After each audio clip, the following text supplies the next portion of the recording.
Earth had collapsed as abruptly as a game server shutting down, and with it, all life began to fade away. In that spiraling chaos, an unnamed omnipotent being offered a single solution: extra-dimensional deployment. The heroes who abandoned the dying Earth and stepped into other worlds came to be known as the Vanguards. The life force they brought back was the only thing keeping the remnants of humanity alive. Among these people was a young man, this story's protagonist, named Chansu. His father had once been one of the highest-ranked Vanguards. Yet when Earth's condition worsened beyond repair, he left for another world once more. And never returned. Unwilling to resign herself to life alone, Chansu's mother set out to search for her husband, only to vanish as well. Chansu grew up an orphan, his memories of his parents blurring with time until even their faces became indistinct silhouettes in his mind. He longed to become a vanguard so he could one day cross into another world and find them, but every attempt he made ended in failure. Now, Chansu scraped by with simple day labor whoever called, he worked for. But his heart drifted toward distant worlds he had never seen. He was so entranced by Vanguard broadcasts that he even watched them during work hours. Why are not you working? What are you standing around for? Young people these days are always lost in pointless fantasies.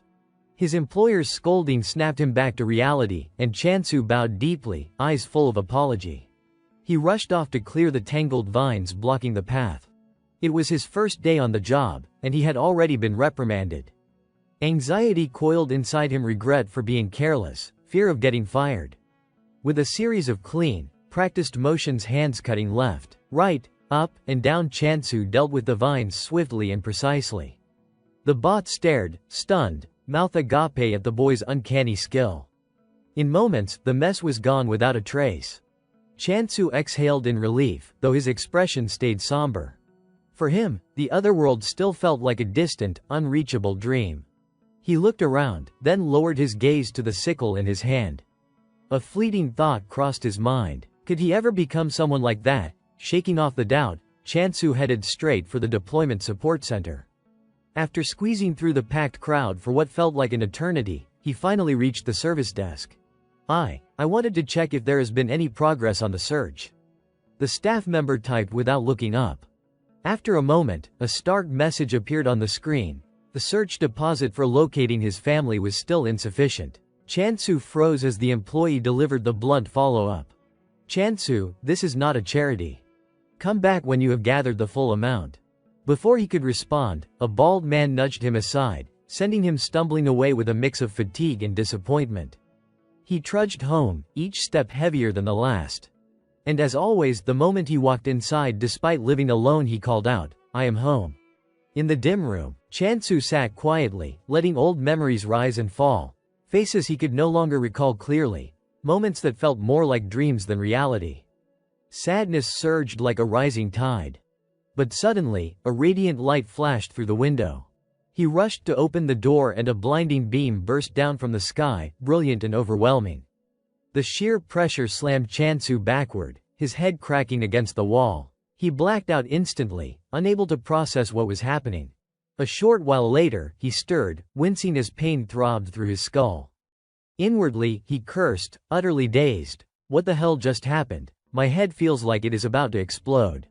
At 8 of the clock sharp, an emergency alert flashed across the screen. An S-ranked vanguard had retired. Chansu froze, heart pounding. On his phone, a trembling voice began to speak, a man whose body was ravaged by injuries, forcing out what sounded like his final words. In the end, because I could not protect the deity, every vanguard who accompanied me was killed. I was forced to return alone. Now, I have lost all my strength. I can no longer undertake another deployment. After much deliberation, I have decided to retire. Please. I entrust Earth to all of you. Do not lose your courage. The announcement instantly became the center of global attention. The press conference turned into breaking news that shook the entire world. Chansu stared silently at the screen, his chest tightening. As if failing the mission was not enough, now retirement too. Before he could sort through the tangle of thoughts in his head, a sudden knock echoed from outside. Knock, knock, knock, cutting through the turmoil.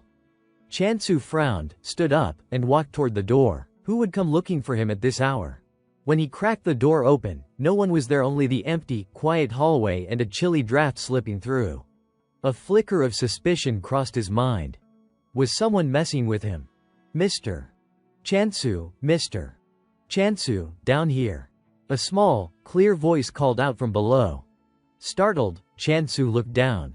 There, at his feet, sat a rabbit, a plump little rabbit with upright ears, a snow-white coat, and an iPad clutched tightly in its paws. It gazed up at him, its mouth quivering as it spoke. You are Chansu, right? This is your place, is not it, Mr. Chansu? The absurdity of the scene hit him so hard he collapsed straight onto the floor, nearly fainting. Only one thought echoed through his mind: I am dreaming. This has to be a dream. But the chubby rabbit did not care about his shock in the slightest. It tapped frantically on the glowing iPad while continuing to chatter. You are Chansu, right? Calm down, just listen to me. I have incredible news for you. Congratulations. Its round eyes curved with excitement, its tone bright and cheerful, as if announcing a lottery jackpot. You have officially become a vanguard. Chansu blinked in confusion, his voice shaking as he stammered, what? What did you just say? The chubby rabbit nodded sagely, its long ears bobbing in rhythm with its gentle tone. I understand. You must be overwhelmed right now. Then it reached into its little jacket, rummaged for a moment, and pulled out a gleaming card, holding it up proudly in front of Chansu. But the truth is exactly what I said. You, Chansu, are the chosen one. If you still do not believe me, why do not we go somewhere else and talk? Before Chansu could even gather his thoughts, the chubby rabbit grabbed him and dragged him along. As it hopped down the hallway, it peppered him with cheerful questions. Oh, by the way, do you have any special talents? Embarrassed, Chansu scratched his head. I grew up poor, so all I am good at is cutting grass and picking flowers. Maybe catching a butterfly here and there. The rabbit stopped so abruptly it nearly skidded across the floor. Its ears shot straight up, its mouth dropped open, and its eyes bulged like they were about to pop out. What did you just say? It took several seconds before it managed to pull itself together. No problem. No problem at all. I am sure there is a reason for everything. You are still the chosen one, Mr. Chansu. So do not worry. Chansu scratched his head again, offering an awkward smile and a quiet thank you, though excitement churned uneasily in his chest. Never in his life had he imagined he would set foot inside a deployment center. At long last, his chance had come. A man and a rabbit stood before a massive, imposing door. Chansu inhaled deeply, grabbed the handle, and pulled with all his strength. Then he tried again. And again. The door did not budge. The chubby rabbit stared at him like he would lost his mind. What are you doing? The entrance is over here. When Chansu turned, his entire body went rigid, his lips twitching. This is the entrance, are you blind? That door is tiny, how is anyone supposed to fit through that? The rabbit blinked innocently. But I can fit. Defeated, Chansu sighed and turned away. Forget it. I am going home. I knew it, I am being pranked. Behind him, the rabbit's voice echoed. Are you sure? You have already failed multiple times. You do not meet the transmission qualifications. Do you really think you will get another chance? Chansu's steps faltered. The rabbit quickly continued, its tone suddenly urgent. Do not misunderstand. It is just. It would be a shame if you walked away now. He frowned, hesitated for a few seconds, then driven by instinct or desperation turned back and followed the strange rabbit. Getting through the tiny door was another matter entirely. He had to crouch, twist, squeeze, and contort himself so awkwardly that his face scrunched up like he would just bitten into a chili pepper. In his imagination, the doorway to a deployment center should have been grand, holy, majestic, bathed in radiant light. But the moment he poked his head through the opening, a bright glow washed over him, and he found himself staring in disbelief. Inside was a clean, well-lit room that looked exactly like a normal government office. The chubby rabbit spun around with a beaming grin. There is a world that suits you perfectly. Chansu widened his eyes. Everyone has a world that suits them. The rabbit lifted the shiny card again, waving it like a magician presenting a trick. Of course. This belongs to the Cube world system. It is called Territory Conquest. Cube. World, Chansu blurted out, startled. Seeing his reaction, The rabbit assumed he knew exactly what it meant only to receive the most honest reply possible. I do not know what that is. The rabbit froze, mentally cursing him out, acting like he knew anything at all. After muttering to itself for a bit, it turned back to Chansu with a bright, innocent smile, as if nothing had happened. Haha, so you really do not know. Well, that world's been a hot topic lately. Its biggest feature is the presence of divine blessings. The moment the word divine was mentioned, Chansu immediately thought of the devastating news report earlier that day. That injured man had been a devout follower of a deity just before everything fell apart. A faint unease stirred in Chansu's chest. Sensing it instantly, as if reading his thoughts, Fat Rabbit waved a paw dismissively. Relax, the gods in this world are nothing like that recent disaster. Chansu frowned. So which god is it? The rabbit's tone turned more serious than usual. By rule, the assignment of gods is random, it said, but then its eyes flashed strangely, its ears pricked upright, and its voice dropped to a conspiratorial whisper that made the air feel electric. If you decide right now, you will get the privilege of choosing. With that, it produced a neat stack of cards, its gaze shining like a temptress showing off a treasure. It offered the cards to Chansu. What do you mean my choice? Chansu's eyes widened. He had no idea how to choose. He stared at the 3 cards, his hand trembling slightly. Seeing him hesitate, the rabbit tilted its head and softened its pitch into honeyed coaxing. Chansu, this is a once-in-a-lifetime chance. What are you waiting for? Vague childhood memories rose up his father's expectant eyes, his mother's departing silhouette along with the lifelong dream of becoming a vanguard to find his family. A bell seemed to toll inside his head. Miss this, and who knew when another chance would come? Why stall like a fool, he told himself. He drew a deep breath and reached out. All right. I choose. He gripped one of the 3 cards and flipped it over with a trembling hand. Suddenly a burst of black light erupted, and skeletal white figures whirled and tumbled like restless spirits in the air. Words formed on the card in a cold, clinical font: illegitimate lineage 44%. Chansu collapsed to the floor, his face draining of color. The rabbit peered down and gave a soft, amused chuckle as if nothing dire had happened. Oh, come on, that was just the introduction. Why the dramatics? Chansu's hands shook as he clutched the card. What kind of god has an intro like a seance? Just the name alone sounds ominous. Illegitimate lineage. And there is a percentage. How is any of that good? He scratched his head, voice wavering. Can I draw again? The rabbit smiled broadly, as if it had anticipated the question. Sure, draw as many times as you like. But each pull produced the same result. This time the card announced coldly, illegitimate lineage 45%. Rage flared in Chansu. He jabbed a finger at the card and shouted, this is a scam. Why do I keep pulling gods like this? The atmosphere dropped heavy in an instant. The rabbit's usual sunny grin vanished, replaced by a grave tone that pressed on him like a weight. You are mistaken, the cards are not flawed. Understand, its words carried an authority that shut him up. Chansu stammered, startled. I did not mean to imply the cards were broken. The rabbit narrowed its eyes. Each syllable it spoke now snapped like a command. This is the last time. Choose carefully. Cold sweat trickled down Chansu's palms. He muttered a prayer under his breath. Please, not that god again. Please. Finally, he pulled a card. Boom! A blue light flared, pure and different from the earlier displays. Chansu stared, eyes wide and shining with a fragile hope. The card read, Goddess of Prosperity 0.001%. For a second he was frozen, then he bit his lip until it trembled. The effect might be weak, he thought, but the odds this had to be an ultra-rare draw. He pictured a beautiful, beguiling goddess in his mind, and a foolish little drool of fantasy slipped from the corner of his mouth. The rabbit beside him darkened, perplexed by the lecherous gleam in his eyes. But the mood shifted in a heartbeat.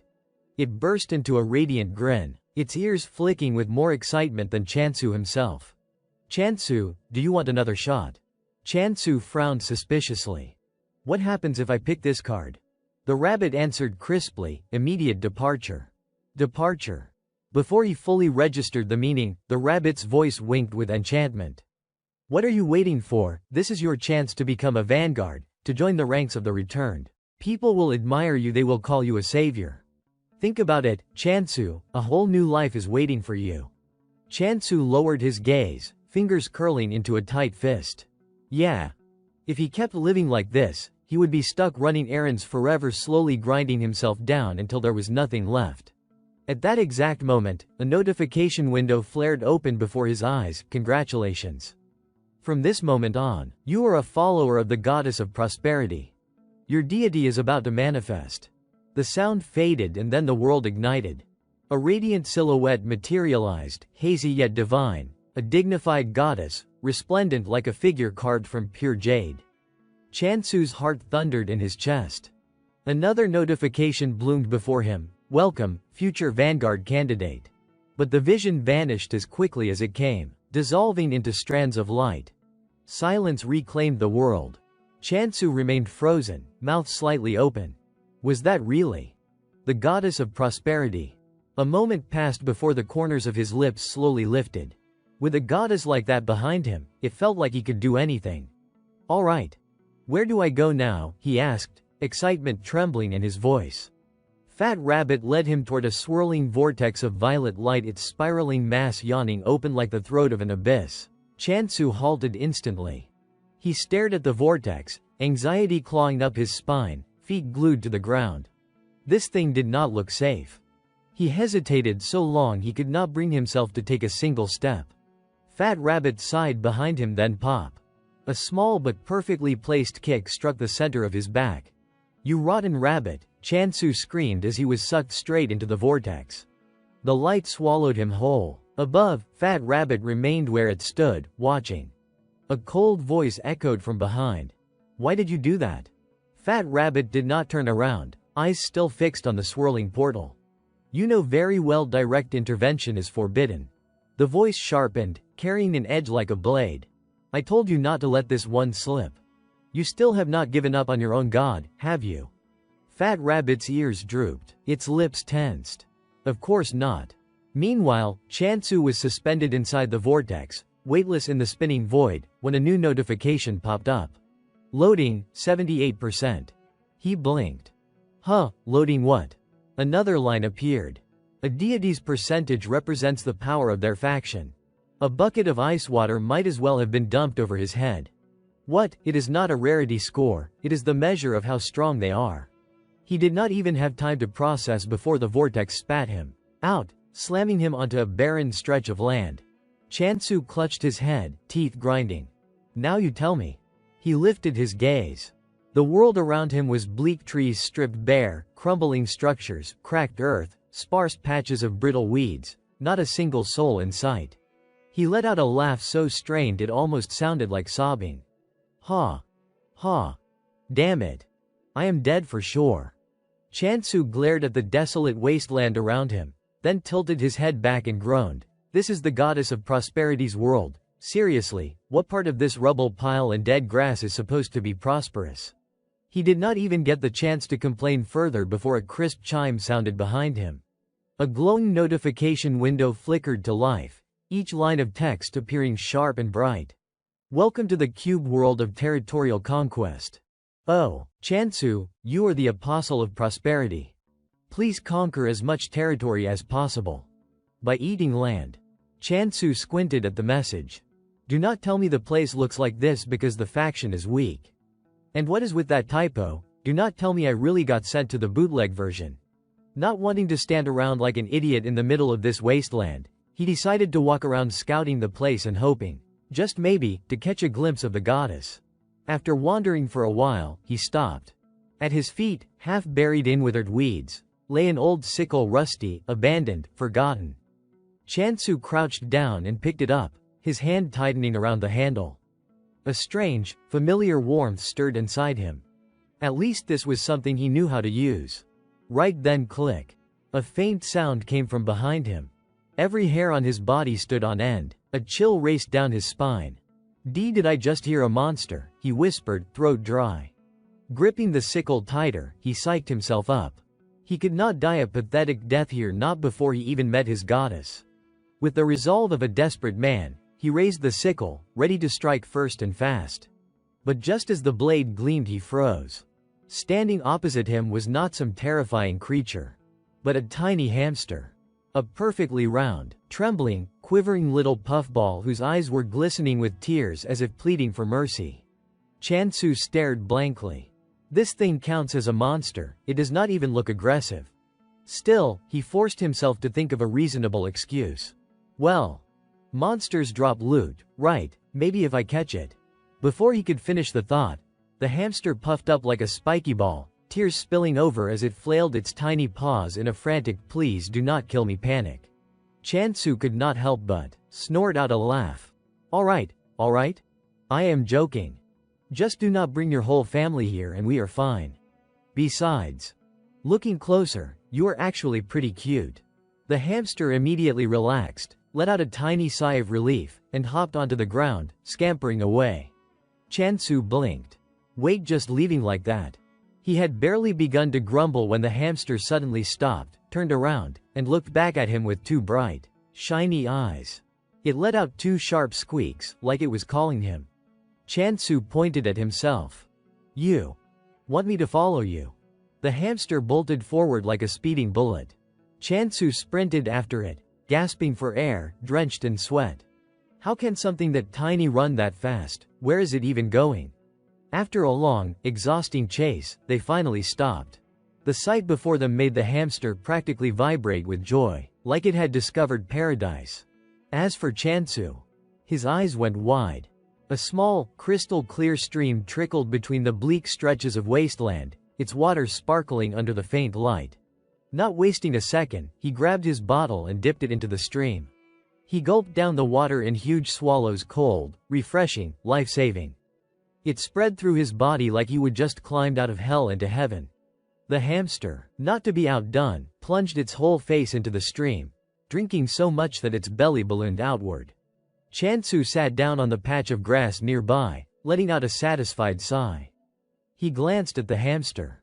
Hey, little guy, do you actually live here? This place does not look like somewhere a hamster should be living in. Do you know where the goddess is? The goddess of prosperity. The hamster could not care less. It plopped down and meticulously groomed its fur, shaking its tiny ears with complete disinterest in his questions. Chansu watched for a moment, then muttered under his breath, "Yep. Talking to you is definitely going to be a challenge." The little hamster suddenly let out a frantic series of squeaks, its tiny front paws pointing repeatedly in one direction. Chansu arched a brow. You want me to follow you again? With no better option, he trudged after it. After a long walk, he found himself standing before a massive tree. But instead of looking majestic and full of life, the tree was dying, its leaves yellow and falling in heaps, its branches shriveled and brittle. Only its enormous trunk remained, towering like some ancient ruin. Chansu could not help muttering, "Big tree, sure. But it looks just as wilted as everything back on Earth." He reached out to touch it, then crack. Startled, he looked down. Under his foot was some sort of root. Something that looked suspiciously like a ginseng root, complete with a clear imprint of his shoe pressed across it. Is this ginseng? He barely had time to process the thought before the hamster burst into loud, heart-wrenching sobs. It squeaked a long, despairing cry and hurled itself toward the crushed root, hugging it as if it were a beloved relative who had just met a tragic end. Chansu rubbed the back of his neck, mortified. Sorry, was this your cousin?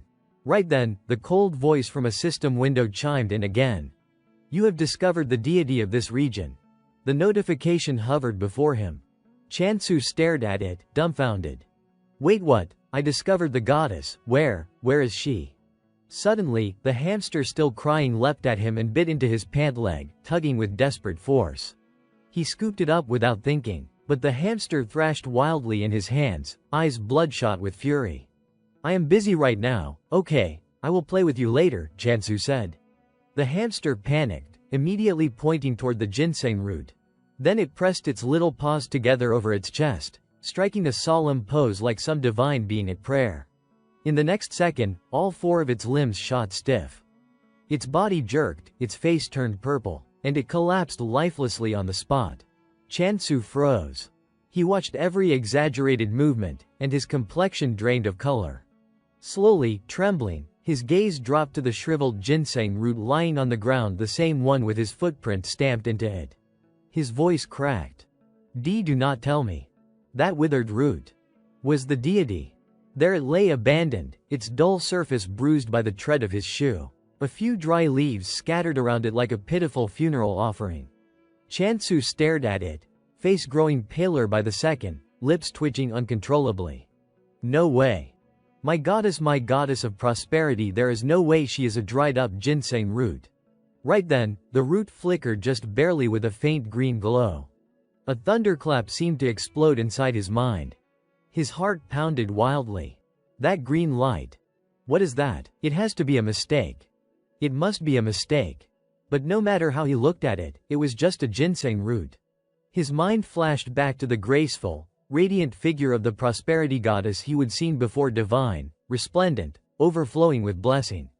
Compared to that image, this dried weed on the ground was not even in the same universe.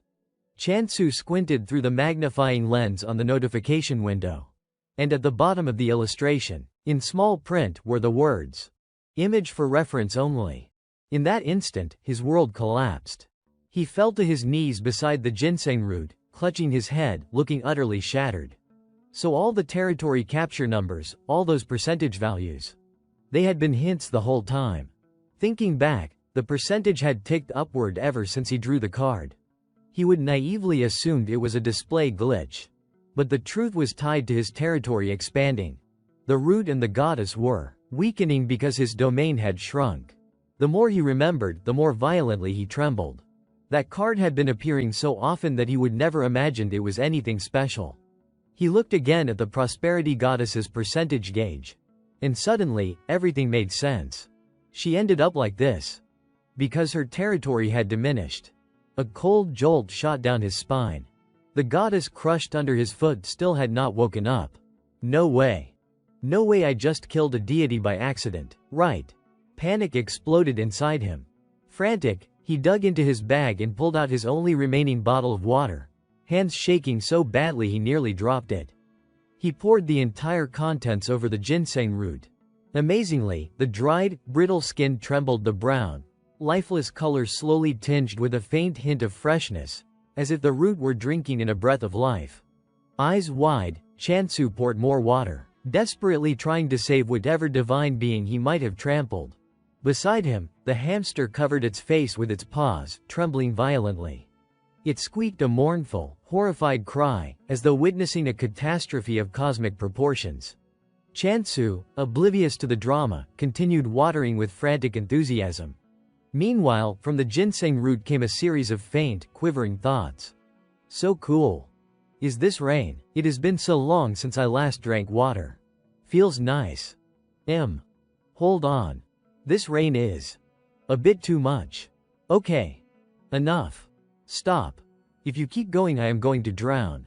Seriously, I am going to die again. The ginseng root shuddered, and slowly finally opened a pair of weary eyes. It looked less like a resurrected deity and more like someone who had barely survived drowning. Chansu and the little hamster lit up the moment they saw the root move, their faces brightening as if someone had switched on a light inside them. Placing one hand solemnly over his chest, Chansu bowed a full 45 degrees, his voice reverent. Greetings, my lady. I am O Chansu, apostle of prosperity. When he lifted his eyes to behold his deity, all he saw was a wilted ginseng root lying there listlessly, too exhausted to even twitch. Chansu held out his empty hands, smiling with the kind of expression that was so close to crying it was hard to tell the difference. He looked utterly lost, unsure what to do next. Right then, a system notification window popped up in front of him. Use your skill to become stronger. Chansu swiped through the panel, and a genuine gasp left his chest. So I actually have my own skills. Blessing of Prosperity displayed no description at all, but just the name alone made it obvious, something that boosted harvests, promoted growth, increased abundance. But then, right beneath Blessing of Prosperity, a new line appeared. Beheading. Chansu's eyes bulged.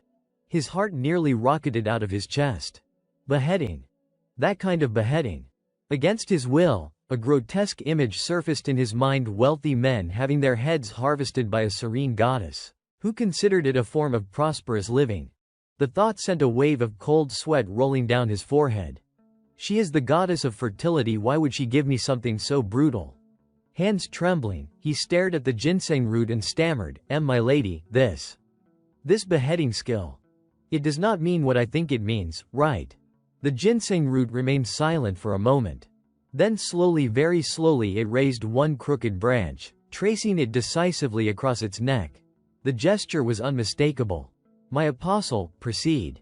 Chansu's voice cracked as he pointed at himself, forcing out every word. You mean, you want me to behead something? The ginseng root folded its twiggy arms and nodded with absolute conviction. Chansu stood frozen, his mind unraveling into a tangled knot. Technically, a goddess of prosperity was tied to agriculture. And agriculture did involve livestock, meat processing, butchering. So in that sense, a beheading skill was not completely ridiculous. Disturbing, yes, but not illogical. As that thought flickered through him, Chansu slowly turned his head. Behind him, the hamster was happily bouncing around, its chubby body wobbling from side to side in pure delight. Completely carefree. Completely unaware. Because from behind, a chilling, murderous gaze had already settled silently upon it. Locking onto it as though marking the next sacrifice. The little hamster shuddered the moment it sensed killing intent. When it turned around, the sight it saw nearly stopped its tiny heart. Chansu was raising his sickle overhead, poised to deliver a rapid, merciless strike. The hamster shrieked a desperate, high-pitched chit, and twisted its small body aside just in time. Tears streamed down its furry cheeks as it bolted toward the ginseng root, hiding behind it with every bit of strength its trembling body could muster. Chansu advanced step by step, shadows swallowing his expression. The hamster clung to the ginseng root, squeaking hysterically, eyes wide with raw terror. But just as Chansu closed the distance, only a single step left, both the hamster and the ginseng root suddenly stiffened. Their horrified gazes were not fixed on him. They were staring past him. A cold wave crawled up Chansu's spine. His instincts screamed. He spun around and came face to face with a massive, blackened foot slamming into the ground. Thick, foul liquid dripped from it in slow, nauseating globs, and a stench so rotten it stabbed straight into his nose. Chansu froze, the sickle trembling in his grip. Behind him, the hamster pressed even tighter against the ginseng root, its watery eyes fixed on the monstrosity. The air seemed to thicken, growing heavy enough to strangle. A hulking silhouette loomed slowly into view, a towering creature that looked like a specter wrapped in a sludge-soaked black shroud. Chansu swallowed hard, fighting the scream rising in his throat. His fingers tightened around the sickle until they shook. The ginseng root and the hamster were curled into a terrified bundle, clutching each other, their eyes glimmering with tears about to spill. Then, suddenly, the little hamster darted forward. It planted its tiny feet in front of the ginseng root, spreading its arms wide, shielding her with its miniature body as if declaring it would stand its ground to the very end. Chansu froze for a heartbeat, something in him snapping into clarity. It is not a monster. I was wrong. His jaw clenched. If that was the case, then the only enemy left was the giant fiend in front of him. Chansu drew a sharp breath, mustering every ounce of courage he had left, and charged. His footsteps thundered across the ground. He narrowed his eyes, scanning for any weakness, and thankfully, the creature's head and neck could still be distinguished through its muddy mass. A system prompt flashed across his vision. You may activate the beheading skill. Once he was close enough, Chansu swung the sickle in a wide arc. The rust-eaten blade suddenly gleamed with impossible sharpness like a sacred weapon forged for slaughter. It sliced clean through the monster's neck. The severed head dissolved instantly, breaking apart into tiny motes of shimmering light before fading into nothing. The body collapsed like a melting sandcastle, sinking into a wet heap that soaked the dirt around it. The hamster and the ginseng root stared in disbelief. Chansu, this half-starved, frantic apostle, had felled the monster in a single decisive strike. He stepped toward them, steadying his breath, and spoke softly. My lady. Are you all right? But when his eyes landed on the hamster's tear-streaked face, it was like thunder cracked inside his skull. That little brat. In that split second, it had thrown itself forward to shield the goddess. A flush of shame burned through him. Chansu dropped to his knees and bowed deeply, his voice sincere and breathless. I am so sorry. I made a huge mistake. Will you forgive me? The hamster blinked, then glanced at the ginseng root as if seeking permission. It let out a soft, hesitant chit. Only after a long moment did it raise its tiny paw, signaling agreement. Relief washed over Chansu's face. He stood up with a sheepish laugh, rubbing the back of his head. I, actually thought of a name for you. How about it? Since we will be living together from now on, you should have something to be called by. The hamster's eyes sparkled, and it squeaked enthusiastically. Warmth settled momentarily over the scene. And then, a new notification flashed. Due to skill effects, the beheaded target has been automatically converted. Undying Demon Hunt, 1 completed. Chansu stiffened, staring at the glowing text. So that thing he fought. It was an undying demon. The system shifted again. The offering will automatically be bound to the goddess. And a new tension rippled through the air. Chansu quickly turned toward the ginseng root, and his eyes lit up at the sight before him. The once withered, shriveled root now gleamed with vitality, its wrinkled skin smoothed out as if rejuvenated, faint streaks of light flowing over its surface. Excitement surged through him. If we keep this up, she will return to her prosperous form in no time. I am going to chop some more, he muttered, and together, the boy and the little hamster dashed off, as if they had just discovered the ultimate leveling strategy. Now that he knew it worked, all that remained was to repeat the process. Climbing the barren hill, Chansu had no trouble spotting monsters similar to the one he had just defeated. Everything here, like the goddess herself, was dry, desolate, and stripped of cover, leaving the creatures in plain view. Just then, a notification flashed before his eyes. Undetermined points exist in this area. The text explained that these points could be used for system world features and could not be traded between players. Chansu blinked, murmuring in confusion, points. When did I even get points? Before he could ponder further, a rustling sounded from behind him, a horde of monsters swaying as they approached. Chansu drew a deep breath, tightening his grip on the sickle, a sly smirk tugging at his lips. Lucky me. This skill is strong and easy to use. The monsters moved slowly. All he had to do was time the sickle's swing through their necks, and their heads were off in a single strike. The familiar sound rang out in his ears, skill activated, beheading. He lunged into the horde.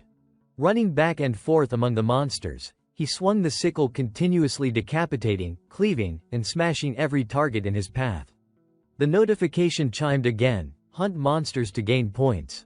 Chansu laughed, exhilarated, determined that he would not stop until he had slain 100. The display already showed 4 undying demons defeated.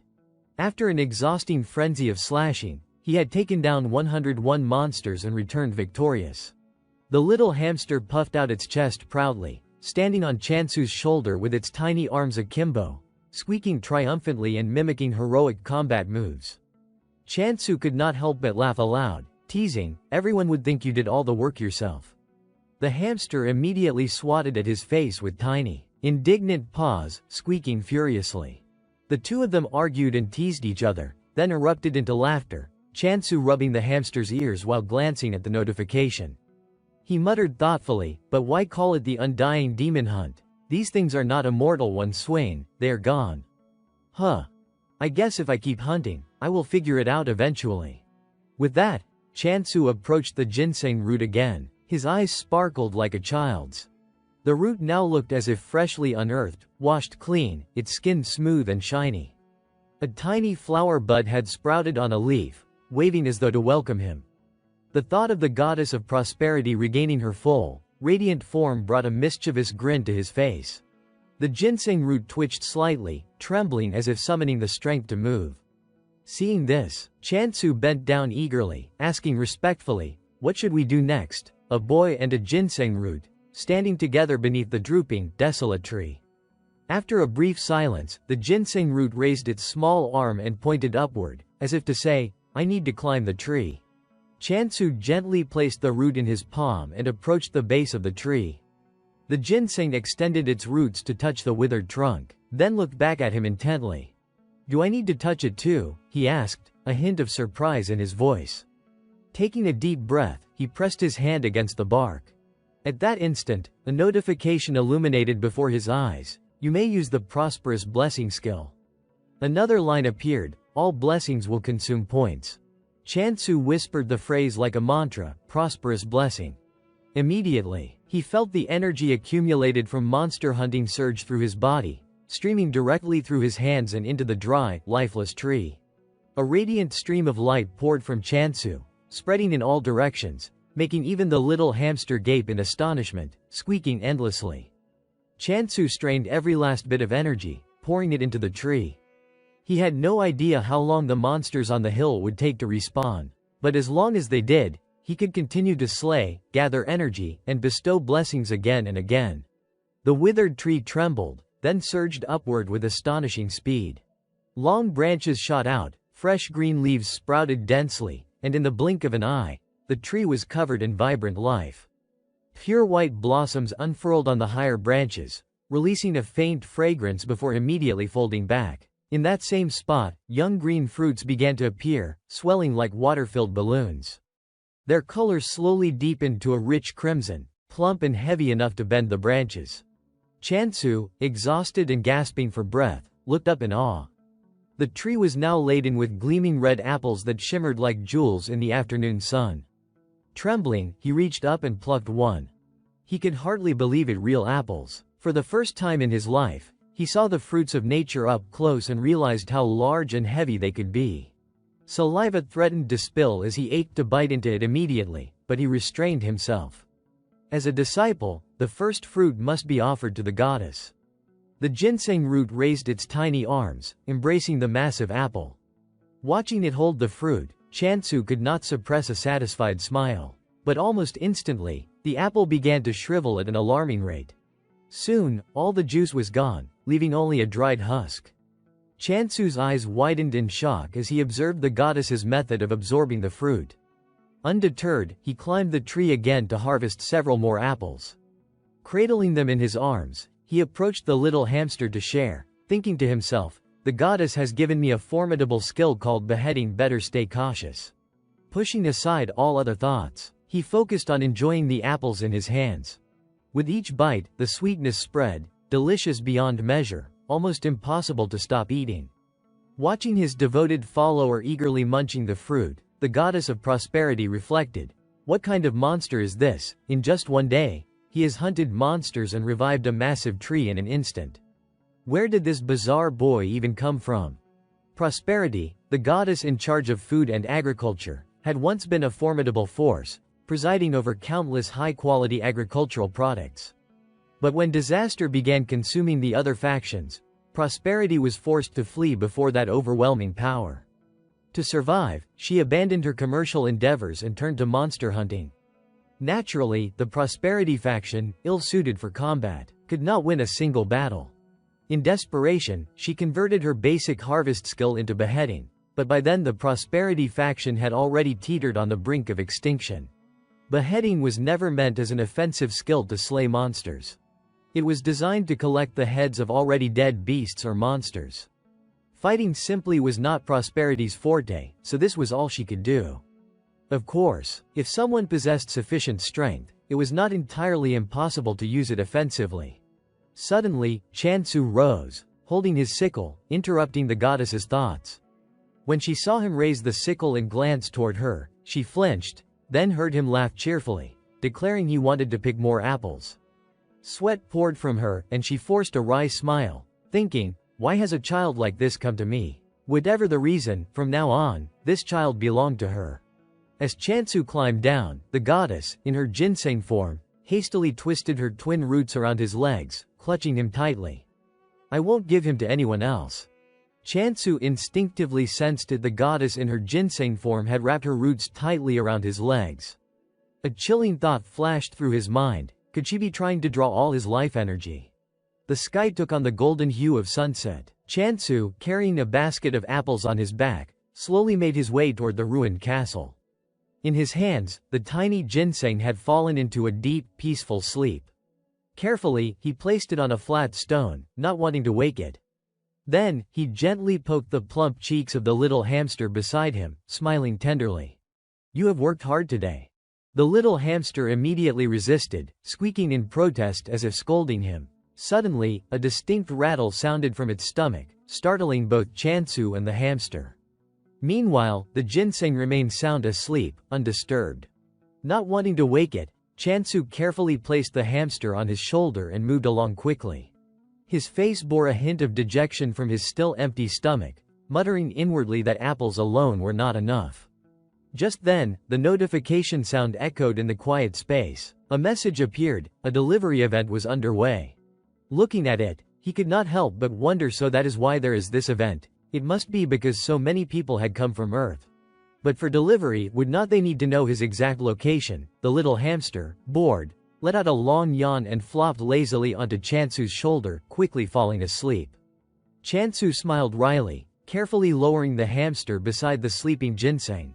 He then gathered some nearby leaves and gently covered both of them as if tucking them in with a blanket, letting them rest peacefully in the cool afternoon breeze. Elsewhere, in a place called the Sanctuary of Reincarnation, a young woman strode forward with fierce determination, her heels striking sharply against the stone floor as she made her way to a room where a man was intently writing. Bang! The sudden opening of the door made the man startle, dropping his pen. Trembling, he wrapped his arms around himself defensively, stammering, "Wait, the delivery. Why are you here, senior? Are you joking with me?" The young woman, Hei Sujin, disciple of reincarnation, gritted her teeth and cut him off. The man's face went pale as he hurriedly waved his hands in explanation. "I do not know what you are talking about, but please, calm down first." Sujin, trembling with anger but her voice brimming with indignation, raised the delivery form in her hand. "I am already buried under my own work, and now this. A business trip to the outskirts for 3 days and 2 nights. You know full well it is because of that damn free shipping event that I have not earned a single coin, right? And yet I still risked my life delivering these packages. For what in return? A single apple, and on top of that, they had the audacity to say they did not have any money and wanted to trade apples for goods." Bang! Sujin slammed both hands onto the desk, glaring fiercely. "What did I do wrong?" The man opposite her immediately broke into a cold sweat, his spine stiffening, eyes darting away. He tried to turn his head aside, stammering, "And no, nothing at all." Then he clasped his hands together and explained, "On the contrary. It is just that our junior here is far too passionate about their work. I love my work too, but if you keep overworking yourself like this every day, your body won't be able to take it. Even if it is under the pretense of a business trip, you should rest. If you stay here, once this task is done, you will immediately have to move on to another. Go clear your head or something." Sujin, unwilling to yield, argued, "I know it is because no one else wanted to take this trip, do not forget that."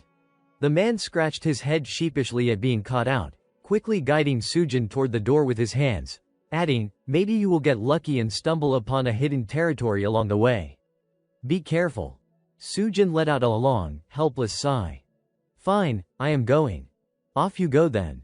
As she moved, her fingers swiftly swiped across the task list on the display screen. "Why is the order list so endless?" she muttered, brow furrowed, lips twitching. If she was heading into a restricted area, she needed to prepare thoroughly in advance. Her fingers clenched into fists. Taking a deep, resolute breath, determination and fatigue flickered in her eyes. She hoped this trip would not be in vain. Meanwhile, under a bright, clear sky with drifting white clouds, Chansu played hide and seek with the little hamster, surrounded by baskets brimming with bright red apples. The hamster hid behind a large apple, nibbling happily, squeaking in delight. "Bet you can't catch me." Chansu stepped slowly closer, noticing the partially eaten apple, his eyes lighting up as he teased, "Where could you be? Could it be behind these apples?" The little hamster froze in shock, covering its mouth with its tiny paws, too startled to move, but ultimately, Chansu caught it. He laughed, hoisting the hamster up and pressing its plump cheeks in his hands, before his expression turned serious. "I will remind you, these apples are not for eating, they're for delivery. If you keep this up, what am I supposed to do at today's meeting?" The ginseng sat perched on a nearby rock, nodding in agreement with its round, tiny head. Chansu sighed softly, not wanting their first meeting to leave a bad impression. Based on the information he had from registering to receive deliveries, the world truly lived up to its name, different territories were divided into blocks. Though they looked like ordinary lands, the edges of the world were marked by walls. Moving to another block required a periodic travel pass. Around him, there was literally nothing. Even the nearest village was a week's journey away. He had eaten little beyond apples, and the delivery work would only take about 2 days. Weary, Chansu poked the little hamster's cheeks to relieve stress, then collapsed onto the ground. He did not know how they managed it, but as long as the sleeping bag arrived soon, it did not matter. A bed would be even better. He propped himself up, catching sight of the ginseng smiling broadly, waving a root in greeting. Chansu laughed, saying, "Oh, I even ordered a pillow for the goddess too." Outwardly, he smiled, but inwardly, he was calculating. To avoid becoming a dried-up mummy, he needed to win as much favor as possible. At that moment, the atmosphere shifted abruptly. Chansu tightened his grip on the sickle, and before him stretched a long line of undead demons, tailing one another as if offering their lives willingly. His eyes turned icy, utterly unmoved. True to their name, these undead kept coming, seemingly endless. Chansu lunged forward, ignoring whatever blocked his path. Kill first, think later. The sickle in his hands gleamed with a cold, metallic light. With just a few swift arcs, the entire group of undead shattered into clouds of dust. The little hamster on his shoulder bristled, shivering as it clung tightly to his collar. Chansu exhaled sharply, casting a brief glance over his shoulder at an undead charging in from behind to ambush him. Just as it lunged, he leaned sideways, evading it cleanly. Of course, he realized their movements had become faster. Gritting his teeth, his gaze grew even colder. Did these monsters have the ability to level up like skills, no matter how they adapted or changed? Chansu remained unshaken. He surged forward again, swinging his sickle in wide, slicing arcs, silver light tearing through the air like blades. In the blink of an eye, the entire pack of undead exploded into dust, fragments scattering in all directions. Chansu stood there, breathing evenly, his eyes sharp and unwavering, completely unaware that another pair of eyes had been watching him all this time. High above, suspended in the sky by the faint glow of winged shoes, Sujin, the disciple of reincarnation, stood with her arms crossed. She gazed down at the scene below, her eyes wide, utterly stunned. "This is insane," she murmured, her heartbeat briefly faltering. "What on earth is that?" Undead demons were the primary hunting targets because they granted far more points than ordinary monsters. Naturally, no matter how many times they were slain, they resurrected the next day, each time stronger than before. People soon realized that these creatures would pursue you even if you moved to a different sector. Worse yet, they left a curse on their victims, ultimately driving them to ruin. Naturally, everyone else avoided them. But Chansu continued swinging his sickle, each arc smooth and unhesitating. The scene did not resemble a battle so much as a farmer leisurely harvesting his crops. Hei Sujin had never in her life witnessed such an extreme mastery of swordsmanship. Swallowing hard, she thought, could he really be a swordmaster? But if he were, why would such a prodigy waste time on a trivial task like picking apples? Better not to provoke him. After a while, as Chansu fought, a notification popped up before his eyes. A rush of excitement surged. He gained points, and the rate increased from 5% to 10%. Clenching his fists, he felt satisfied. Each apple's blessing cost 1,000 points, so today he could manage 100 apples without issue. He cast a glance toward the temple, pondering why it existed in a place like this. Perhaps it was in a special sector. Suddenly, a figure appeared behind him, interrupting his thoughts. He saw a girl bow slightly, apologizing politely, "Sorry, sir." Then she straightened and smiled brightly, "It is a pleasure to meet you. I am Hei Sujin from the Transport Trading Company. Your order has arrived." Chansu's face lit up, and he eagerly shook her hand, surprised. "Oh, how did you find me so quickly? Ah, ha. Well, you are quite noticeable," she replied. Though she greeted him warmly, Sujin could not forget the sight of him casually decapitating the undead just moments ago. She remained vigilant. Suddenly, her gaze landed on a tiny ball of fur perched on Chansu's shoulder. Instantly, her mind flooded with mischievous thoughts. "I want to touch it. Squeeze it. Pet it." Seeing her face flush with desire, the little hamster froze, hiding behind him. Even while accompanying the man, her thoughts kept circling back to that tiny creature. The two of them reached the baskets of apples, but Sujin's focus remained on the little hamster. A gentle breeze carried the sweet aroma of the apples directly to her nose. They truly smelled delicious, did not they? Indeed, the fruit had grown superbly, ripe and luscious. Taking a few steps closer, Sujin stopped beneath an apple tree. The tree soared high, its branches heavy with massive, brilliantly colored apples, each nearly the size of a cantaloupe, not 3 or 4 times but 5 times larger than a normal apple. Seeing her astonished, Chansu asked with a smile, "Do you want to try one?" "Yes." "Really, I can taste one," Sujin asked, taking the fruit. She immediately felt its weight pressing down in her hand.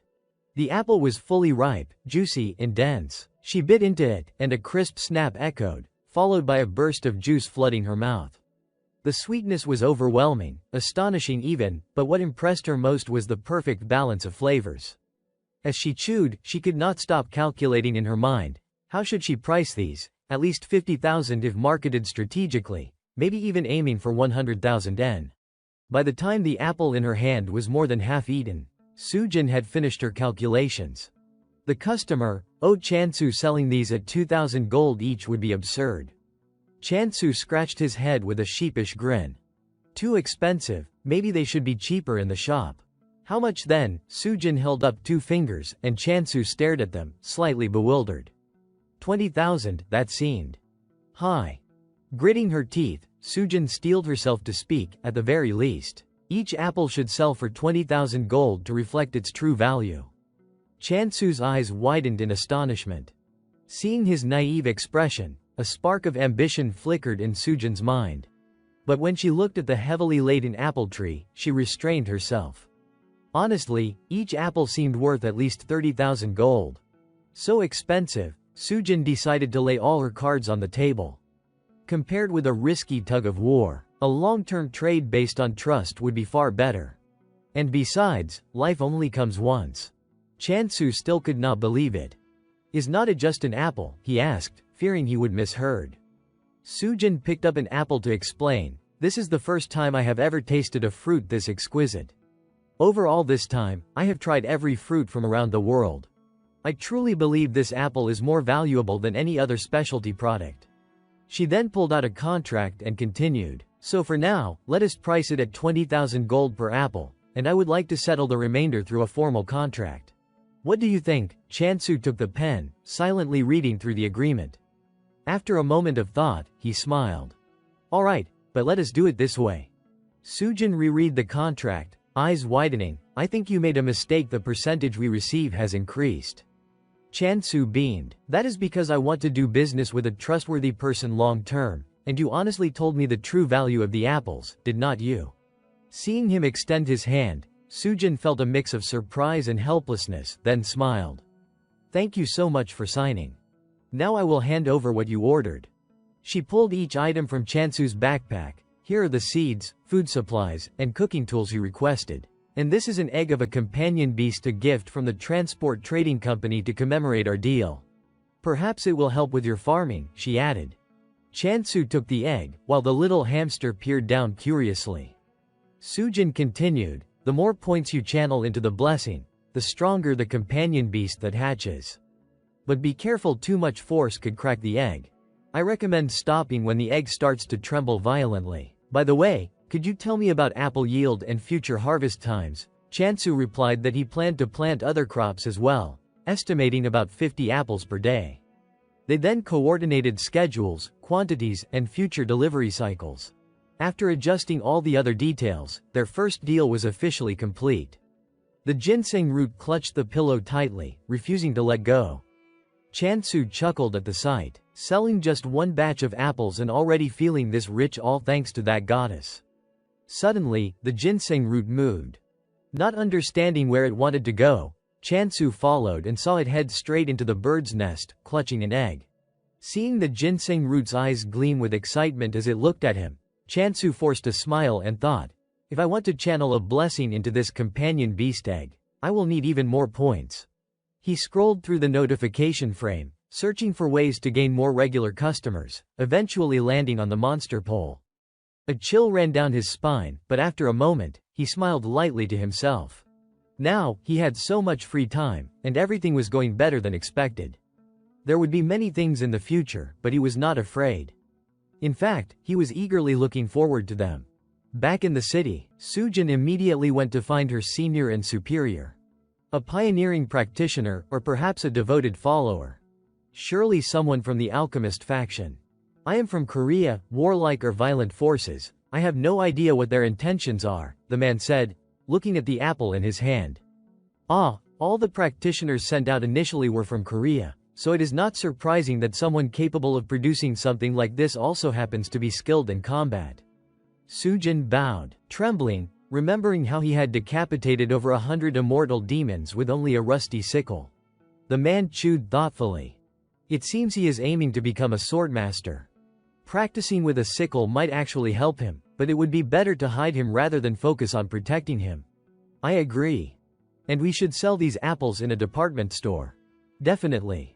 Suddenly, Sujin grabbed the man's hand mid-bite. What are you doing? Let go.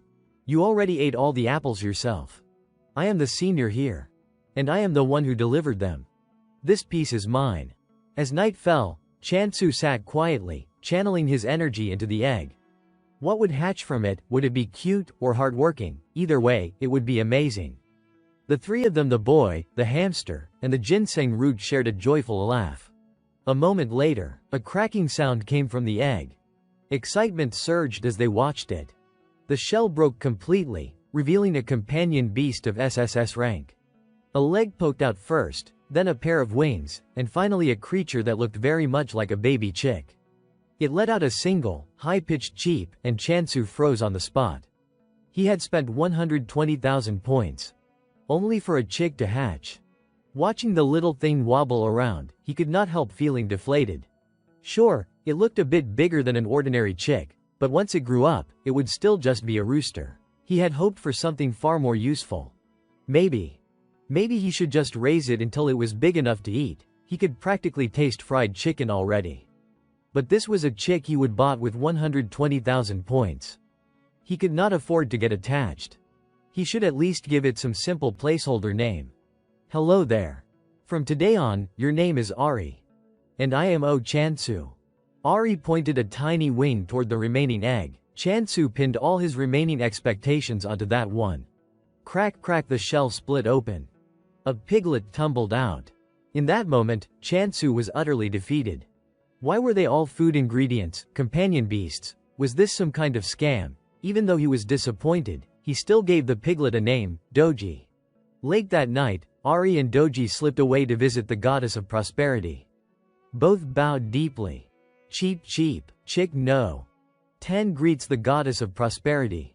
Oink oink, pig no. 12 greets the goddess of prosperity. It has been a long time, the goddess said softly. I beg your forgiveness for not being able to protect you to the end. Cheep, please do not say that, my lady.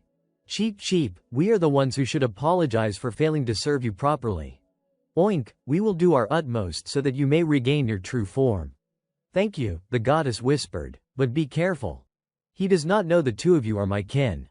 If he decides you are useless, he might sell you. Or even eat you. The goddess's words left both tiny creatures pale with fear. She continued, until you gain a communication skill, you must do your best. Oink. Are the goddess's words true? Sheep, are you kidding me? That can't be real. Right. Cheep cheep, let us just observe for now. The next morning, Chansu stretched and yawned as he walked out, smiling as he began his day with the immortal demons sending them good wishes through a series of slicing, decisive swings. The noise woke the chick and piglet, who shuffled outside to look.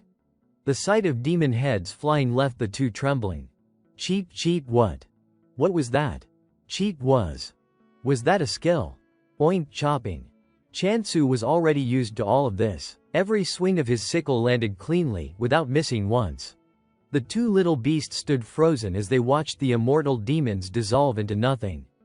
A chunk of flesh flew near them, making both break into a cold sweat.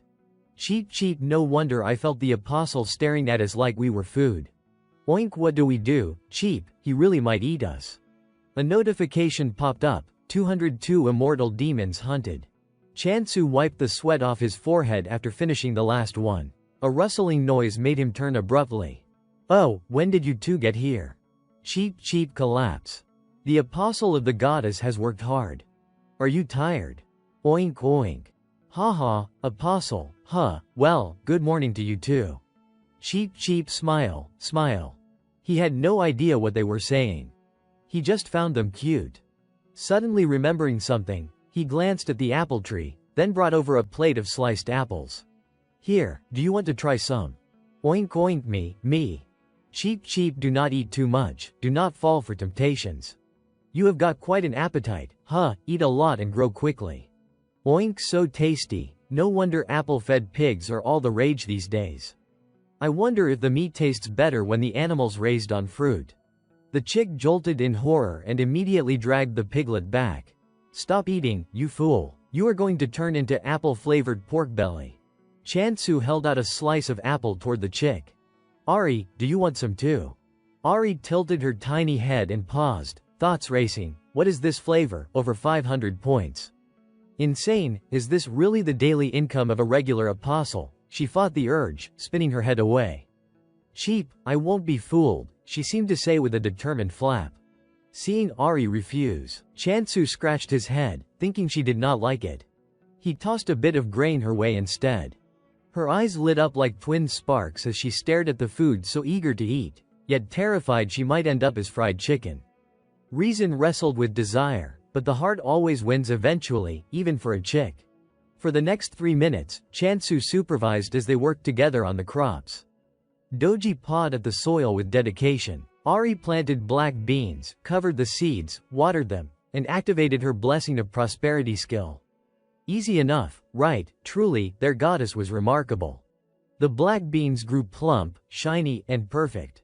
Suddenly, the air seemed to drop in pressure, and Chansu shivered. He quickly shook a bean in front of Ari. The little chick jumped to snatch it, but Chansu dodged. It had to be the first harvest for the goddess. Curing root, perched happily on the basket of black beans, seemed to radiate joy as it absorbed the energy around it. Chansu picked up a handful and said, you two can eat too. Later we will plant potatoes and sweet potatoes. Seeing the piglet dive in is normal, but watching Ari eat so quickly is a bit surprising. After devouring their share, both collapsed with satisfied sighs. Cheap. Finally, I lose to hunger, Ari admitted. I am finished too, Doji grunted contentedly. Watching the two finally full, Chansu smiled. Good, I am glad you enjoyed it. Now let us hurry and plant more crops so you can eat again. Suddenly, he remembered, today was apple selling day. A flicker of worry crossed his mind. Would they sell well? At the trade center, the man at the counter scrolled through the information, glancing down at the crowd below. Many customers were gathered, but no one dared to buy. The imperial apples sat atop their display, dusted with golden powder, while winter feathers sold below for 200,000 gold. Though the apples were arrogantly titled imperial and wrapped luxuriously, the exorbitant price seemed to irritate everyone. The man paused, perplexed, trying to think of a way to advertise their flavor without offering tastings. Suddenly, a voice rang out, "Thank you, valued customer." Confused by the sudden commotion, he hurried to ask a staff member, only to learn that the apples had completely sold out. Not a single one remained on the table. The buyer who had cleared them all was a man of some renown, Rohan. Hearing the name, the man could hardly believe it, shouting in shock. Rohan, a pioneer of extreme training methods and an unprecedented master swordsman, had bought their apples. This was sensational news. Although it had quickly become a hot topic, Rohan, the embodiment of perseverance, was famously known to have eaten these very apples while training to become a master swordsman. Netizens buzzed with excitement. "The food I have always used during training is finally available on the market." The news left the man at the counter wringing his hands in frustration, shouting in outrage, "How can you people post articles like this?" Countless calls flooded in, all to verify the story. He explained over and over, yet no one seemed willing to believe him. The phone rang again, and his face darkened as he reluctantly picked up. Hearing the caller calmly request hundreds of crates of apples without prior notice, he nearly lost his mind. He roared, "This is not something that can be done easily. It had been a week since Chansu set foot in this new world, and in that short time, he had already built a comfortable life. Today, however, was a busy day. Now that they have eaten, I should probably get ready too, he muttered to himself.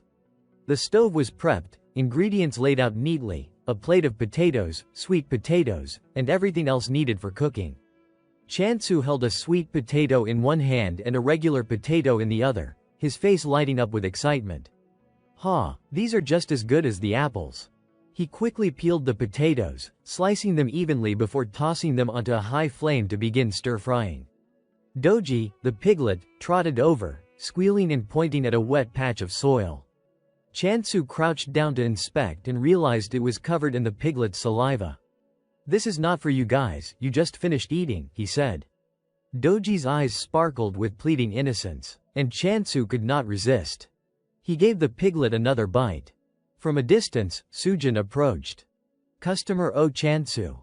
"Oh, you are here already." Upon seeing her, all three creatures ducked low, trying to hide the ginseng behind them. Sujin ignored them, rummaging through her bag. "I have good news for you, want to hear it?" She pulled out a statistical chart and held it up. "Do not be surprised. Every single apple sold for 200,000 gold and has been completely sold out for 2 consecutive days." Chansu scratched his head, wide-eyed. 200,000 gold per apple, and sold out 2 days in a row. Sujin exhaled with pride. "Unbelievable, right, but it is true. There are not even enough apples left to sell." Chansu thought back to Earth, where apples sold for around 990 gold. And yet here, prices were astronomical. Only the wealthiest buyers could afford them. He bent down to examine the numbers, calculating quickly. With his share at about 30%, that meant he earned 60,000 gold per apple. If he sold 50 apples a day, that added up to 3 million gold daily. Annual income, 1 billion gold. Imagining that staggering sum, Chansu could not help but laugh, a deep, hearty laugh. What could be more exhilarating than suddenly becoming rich? The happiness spread through him as he thought about it. With that kind of money, he would finally have the means to start searching for his parents. Chansu looked at Sujin and spoke slowly. "The commission fees at the trade center must be quite high, right? You brought me a valuable product, so I will do my best to negotiate and reduce your fees. I do not want you to feel discouraged." Then, getting straight to the point, he asked, "How long do you think the fame of the imperial apples will last? I know it is popular now, but we can't expect it to sell for 200,000 gold forever." Sujin responded seriously, "I understand your concern. But we have 1 million potential customers, and even if we sell just 100 apples a day, it would take 27 years to reach them all. During that time, we will definitely build a stable base of regular buyers." "What? 1 million potential customers?" Chansu's eyes went wide. By Earth standards, that was a staggering number. Sujin, however, explained calmly, "The current market size is roughly equivalent to China. You really do not need to worry." After clarifying that, she suddenly grabbed Chansu's hand, her voice filled with eager anticipation. "So, Mr. Oh Chansu, do you plan to increase apple production?" Chansu pulled his hand back, giving a sheepish smile. "Ah, well, for now my other crops have grown too. Would you like to try them? They are just as delicious as the apples." At this, Sujin's eyes lit up like stars, and she grabbed his hand again, almost impatiently. "There are things as tasty as the apples." Chansu brought over the pot he had just cooked, and the fragrant aroma wafted up, teasing Sujin's nose and refusing to let her look away. On the table was a plate of steaming boiled potatoes, mist curling upward in gentle plumes. She hurriedly speared a piece and popped it into her mouth. The rich, sweet, nutty flavor melted across her tongue, and her eyes sparkled with delight. It was overwhelmingly good. The crust carried the fragrance of nuts, while the soft, spongy interior was perfect. Seeing her enthusiastic reaction, Chansu brought out 2 more plates, one with golden, crispy fried potatoes and another with piping hot pastries. When Sujin broke into the pastry, the creamy filling and flowing golden sauce mingled perfectly with the fried potatoes. She eagerly tasted it, and as soon as she bit in, tears of joy sprang to her eyes. This dish could easily make it onto the menu of a high-end restaurant. The potatoes were not just a side, they could stand as a main course worthy of praise. Chansu scratched his head, embarrassed but smiling. I am glad it suits your taste. Finally, it was time for Doji's favorite, baked sweet potatoes. Seeing her favorite treat, the little piglet ran over, squealing, "Give me, give me." The chick stood nearby, utterly despairing, feeling like its life was about to end. Chansu chuckled at the scene, sitting down and handing each of the two little creatures a piece. Meanwhile, the tiny ginseng mouse nimbly climbed onto the table, its dark, glossy eyes locked on the steaming sweet potato. It was inevitable. Sujin's animal-loving heart flared up. Her hands moved on their own. "Too cute, and the fur is so soft," she murmured. Chansu noticed and turned to her. "I was thinking of selling these other crops too. What do you think?" Sujin startled, clearing her throat to hide her fluster, but her other hand had already achieved its goal, gently stroking the mouse's silky fur. "First, I must say, the food is delicious. But is it okay to increase apple production while also growing these other crops?" Chansu paused, replying softly, "It would really be difficult without more points." He realized he could not spend all his points solely on farming. Sujin looked at him seriously. "In that case, I truly appreciate everything you have prepared, but I must ask you to focus on the apples. As you know, most of the followers are Korean, and the culture in this world is heavily influenced by that. While I am genuinely surprised you can make such delicious dishes, other crops won't sell at a high price. Even if there is demand, the profit simply can't match the apples." She bowed slightly, her voice earnest. "Mr. Chansu, demand for the apples will only continue to grow. I sincerely beg you, please consider our situation." Faced with her earnest plea, Chansu was silent for a moment, then slowly asked, 100 apples a day, is that possible?" Sujin froze, eyes wide, hardly able to believe what she had just heard. "Really?" she stammered, her voice trembling. "Really?" he confirmed softly, a small smile curving his lips. Internally, he thought there was no need to make things harder for himself. This was worth trying. Sujin, having just eaten so happily, felt the little mouse in her hand squeeze a bit tighter, and she broke into a radiant smile of gratitude. The next day, Chansu took up his sickle and went to deal with the immortal demons.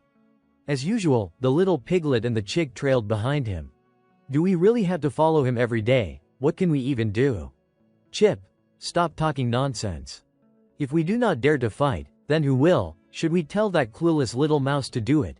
The chick flapped its wings in anger, feathers ruffling wildly. Chansu frowned, turning back to glare at them. "Why do you follow me every single day? Are these really supposed to be battle pets? A servant beast that only knows how to eat is completely useless." He had not even thought much further when the scene in front of him made his expression darken. The piglet and the chick were being chased in circles by the immortal demons. He shook his head in exasperation. He would clearly overestimated them. Thankfully, the demons moved slowly. But soon the piglet was running so frantically that it was sweating and panting, barely able to keep moving. Its wide, terrified eyes darted upward in panic. "You idiot, run faster!" Chansu shouted, leaping forward, but the distance was still too great. "Get out of the way!" Doji, a sickle swooped down, but it seemed too late. The chick, terrified, clutched its head and chirped anxiously. Its eyes shimmered with fear as a swish sounded through the air. The scene froze Chansu in place. The immortal demon had already been cut in half. "Wait, I did not even hit it." Was the reach longer, or did the skill upgrade automatically? He considered that if he paid attention to the angle, positioning of the sickle, and even the speed, he could probably replicate it immediately. Chansu swung his sickle from a distance again. The arc of the blade struck perfectly, felling another demon. A notification popped up, new skill activated, ultimate beheading. The range of the beheading skill had been extended. Ultimate beheading. What kind of name was that? Chansu furrowed his brows, then broke into a satisfied grin as more demons surged forward. "Ha ha, not bad at all. A wider strike range and more regulars will be attracted." His laughter echoed through the area, making the two little creatures shiver, clutching each other tightly. In a panic, the two little creatures ran off to find the goddess. "Oink oink, goddess, goddess, something terrible has happened. What has gotten into you two? Why are you so frantic?" the goddess asked, bewildered. The chick burst into tears as it spoke. "The apostle. He has started chopping off 4 or 5 heads at once. Being stronger is a good thing, but should not we prioritize communication skills first? The goddess gently tried to calm them. Relax. I have never granted him any such skill. The chick sobbed harder, trembling. I am so scared of being eaten that I do not even dare eat my own meals anymore. The piglet, calmer than the chick, asked directly, Oink. The skill's name is Ultimate Beheading. Did you grant that to him? At those words, the goddess froze as if struck by lightning. Ultimate. What even is that? That sounds horrifying. I have never heard of such a skill, she whispered, stunned. Her round eyes widened with genuine confusion. Is he truly human, or some messenger from the underworld? But then something seemed to click in her mind. The goddess inhaled sharply and turned to the two trembling creatures. You too. I think I know what is going on. Oink. The piglet lit up. I knew it, the goddess must have granted him the skill. Smack. The chick immediately kicked the piglet. You idiot, shut up. Then it turned back to the goddess. So what actually happened? The goddess's expression hardened as she began to explain. It appears that the follower's skill has evolved. As you two know, beheading was originally derived from the harvest skill. Do you remember, when harvest evolves, it can reap across a wider area? In the same way, the beheading skill has now evolved into ultimate beheading, meaning its attack range has expanded and its destructive power has increased dramatically. The chick turned pale, clutching the piglet's ear as it trembled. But only followers who have been devoted for at least a year are supposed to reach that level. The goddess nodded softly, her tone gentling. Precisely. That is why he is terrifying but also extraordinary. His pace of evolution is so fast it resembles that of a monster. It is no wonder you two are frightened. But thanks to him, we are all still alive to sit here and talk right now. As she said this, the ginseng-shaped goddess reached out and gently patted the chick's head. When he returns, I will grant him a communication skill. So do not worry too much. The chick continued trembling but seemed somewhat comforted. Quietly, it sniffled, I am sorry. I showed such an ugly side of myself. In the distance, Chansu was already returning, happily waving as he approached. The goddess waved back quickly, her expression softening into an odd sort of affectionate fondness. A strange longing stirred inside her. I truly do not know what to say anymore. I can't wait to speak with my follower directly. First of all, I will introduce these little ones as my subordinates. But she reminded herself, limiting a follower's path violates the rules of the world. He must be free to choose. Just then, as Chansu drew near, a notification window appeared before him. The goddess of prosperity grants you a new skill. Please choose one skill. Prosperity's promise. Communication. Chansu hesitated, uncertain which one to pick. Meanwhile, the goddess stared at him with eager anticipation. Of course, he is my apostle. He will choose communication. Then I will make sure he stays away from dangerous battles, and the first thing I will say is thank you. Thank you for choosing me. Chansu tapped one of the options. The screen flashed. Skill selection complete. You have acquired Prosperity's Promise. The ginseng goddess, who had been eagerly awaiting his first words, watched her smile fade. Moments earlier, Chansu had been staring at the two skills, deep in thought. Prosperity's Promise, I do not know what that is. And communication. Does that mean talking with animals and plants? Immediately, visions sprang up in his mind. How could you do that to me? I trusted you. I thought we were family. I will take revenge. I will peck you until my beak breaks. Chan, have you ever borne fruit 100 times in a single day? My shoulders are killing me. The thought of hearing things like that made his skin crawl. So he made a firm decision, better not to know. Absolutely do not choose communication. And with that, he selected Prosperity's Promise. The system confirmed it a moment later. Skill selection complete. Suddenly, the atmosphere sagged. Seeing the goddess and the two little creatures looking downcast and gloomy, Chansu wondered why they were suddenly so sad. But for now, he decided to focus on the skill, no further explanations needed. Promise to the goddess of prosperity. To atone, he murmured, selecting the biggest, most perfect apple. After choosing one that satisfied him, he brought it to the ginseng-shaped goddess, only to be met with a dejected expression. It slumped into a corner, spinning away in melancholy. Confused by the sudden sadness, Chansu's attention was drawn back to the notification. Skill usage points will accumulate depending on skill application. I did not eat it myself. I gave it to them. So is that considered a success? If I keep the promise, I will gain more points. Seems like a mission has been assigned. Let us do this. This time, I will pinch a cheek. He pinched the little mouse's cheek and actually earned points. Excited, he teased the mouse. Should I do it again? The mouse struggled in response. Moving on, he targeted the piglet and chick, startling them so thoroughly they seemed to forget their own names. He offered an apple to Doji, yet he did not receive any points, puzzled.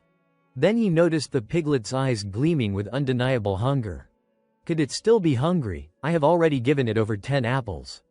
Realizing the cause, Chansu gave up. Just then, Sujin hurried over, breathless. Customer Oh Chansu, she had returned after only a single day. What is the matter? Chansu asked. Sujin panted as she spoke. Not the time for that. You need to secure this block and protect it immediately. Chansu froze. Wait, someone's coming. Sujin's voice quickened. Most likely. The popularity of the Emperor Apple has reached such a level that we had to limit the number of purchases, but even so, 5,000 people have placed pre-orders. At the figure 5,000, Chansu's eyes nearly popped out of his head. They said it does not matter when. Just send the apples whenever they are available. That means the thieves are targeting the apples, and this block will be the hotspot. There is no way to stop the crime here unless someone provides protection. Hearing the word protection, Chansu instinctively glanced back at the goddess, who was hiding behind him. If we fail, it won't just be the goddess at stake, prosperity itself could end. Sujin suggested a plan. At minimum, you must seize this block and install an entrance. Chansu added his thoughts. Take the surrounding blocks and establish a hidden base. That will also get us closer to your position, Sujin. Sujin nodded in agreement. Only then did Chansu ask the question that had been nagging him. By the way, why have so many people pre-ordered? This is not an ordinary situation, do not you see, everyone is obsessed with the Emperor Apple. Rumor has it, eating it can increase skill experience, cure illnesses, prevent diseases, cleanse skin, reduce fatigue, whiten teeth, aid weight loss, and improve memory. Chansu's jaw dropped. Are you joking? Why not just say it is an elixir of immortality? Sujin teased, would not that be nice? I had hoped, but sadly. Chansu clenched his teeth, bewildered by how absurd this had become. But for now, securing the block was the priority. Sujin's face lit up with anticipation. Is not that true, really? Of course not, it is just an apple, Chansu replied. Meanwhile, in a hospital room, a man lurked silently, keeping an eye on another man. He was a paparazzo searching for a story. Sunlight streamed through the window as a man lay on the bed working. This man was Hong Eun-soo, impersonating Mr. Kim, the wealthy Kim attorney. Rohan placed a gift box on the table. A get-well gift, he said. Eun-soo looked up, intrigued. You knew I would be getting a little extra today. Inside the box lay the Emperor Apple. Eun-soo raised an eyebrow. Is this the apple? The apple, Rohan replied. The very one you discovered, the one you bought out entirely. Rohan's tone sharpened slightly. Stop talking nonsense. Eun-soo peeled the apple with a smile. I knew it all along. He then took a bite of the apple, and his taste buds exploded. His eyes lit up like twin stars, and he could not help but exclaim, oh my god, it is like the flavor and nutrition have reached their absolute peak. Are the other apples this good? How different could the taste possibly be? Rohan chewed leisurely, replying without urgency, who knows if I am even a food connoisseur? Eun-soo examined the bite thoughtfully. Then even with your senses, it must be hard to tell how it was grown, right? Even using special fertilizers, it is incredibly difficult to enhance the flavor and aroma uniformly across all the apples. Rohan barely seemed to care, still diligently eating the apples. Eun-soo watched as the plate was emptied and growled in frustration. You brought these as a get-well gift, and you just ate them all. He then grabbed his phone to place an order, but was disappointed to find the stock sold out and many pre-orders already placed. Hanging up, Eun-soo lowered his voice. You still have more, right? Sell them to me, I will pay double. No, triple, Rohan countered with a crossed-arm grin, refusing. Meanwhile, the paparazzo snapped picture after picture, capturing every moment between the two men. The next day, a headline broke: wealthy alchemist Hong Un-soo released from hospital immediately after eating the Emperor Apple. Maybe the Emperor Apple really is an elixir if it can cure the aftereffects of alchemy. Ruan, Sujin's superior, fumed upon seeing the news. He slammed his hand on the desk in anger. I have already been swamped dealing with these ridiculous rumors. Are they mocking us, really? Are they just adding fuel to the fire? Have not I told them this is not some magical elixir? Chansu turned back and reported to the goddess, Your Grace, it looks like we need to secure the blocks around here. Startled, the goddess dropped the piece of food she was holding. I will go immediately tonight. She froze, staring at him as he spoke. Doji, Ari, you two must protect the goddess properly. You just got your new skills, and now you want to rush off. That skill was not meant for combat.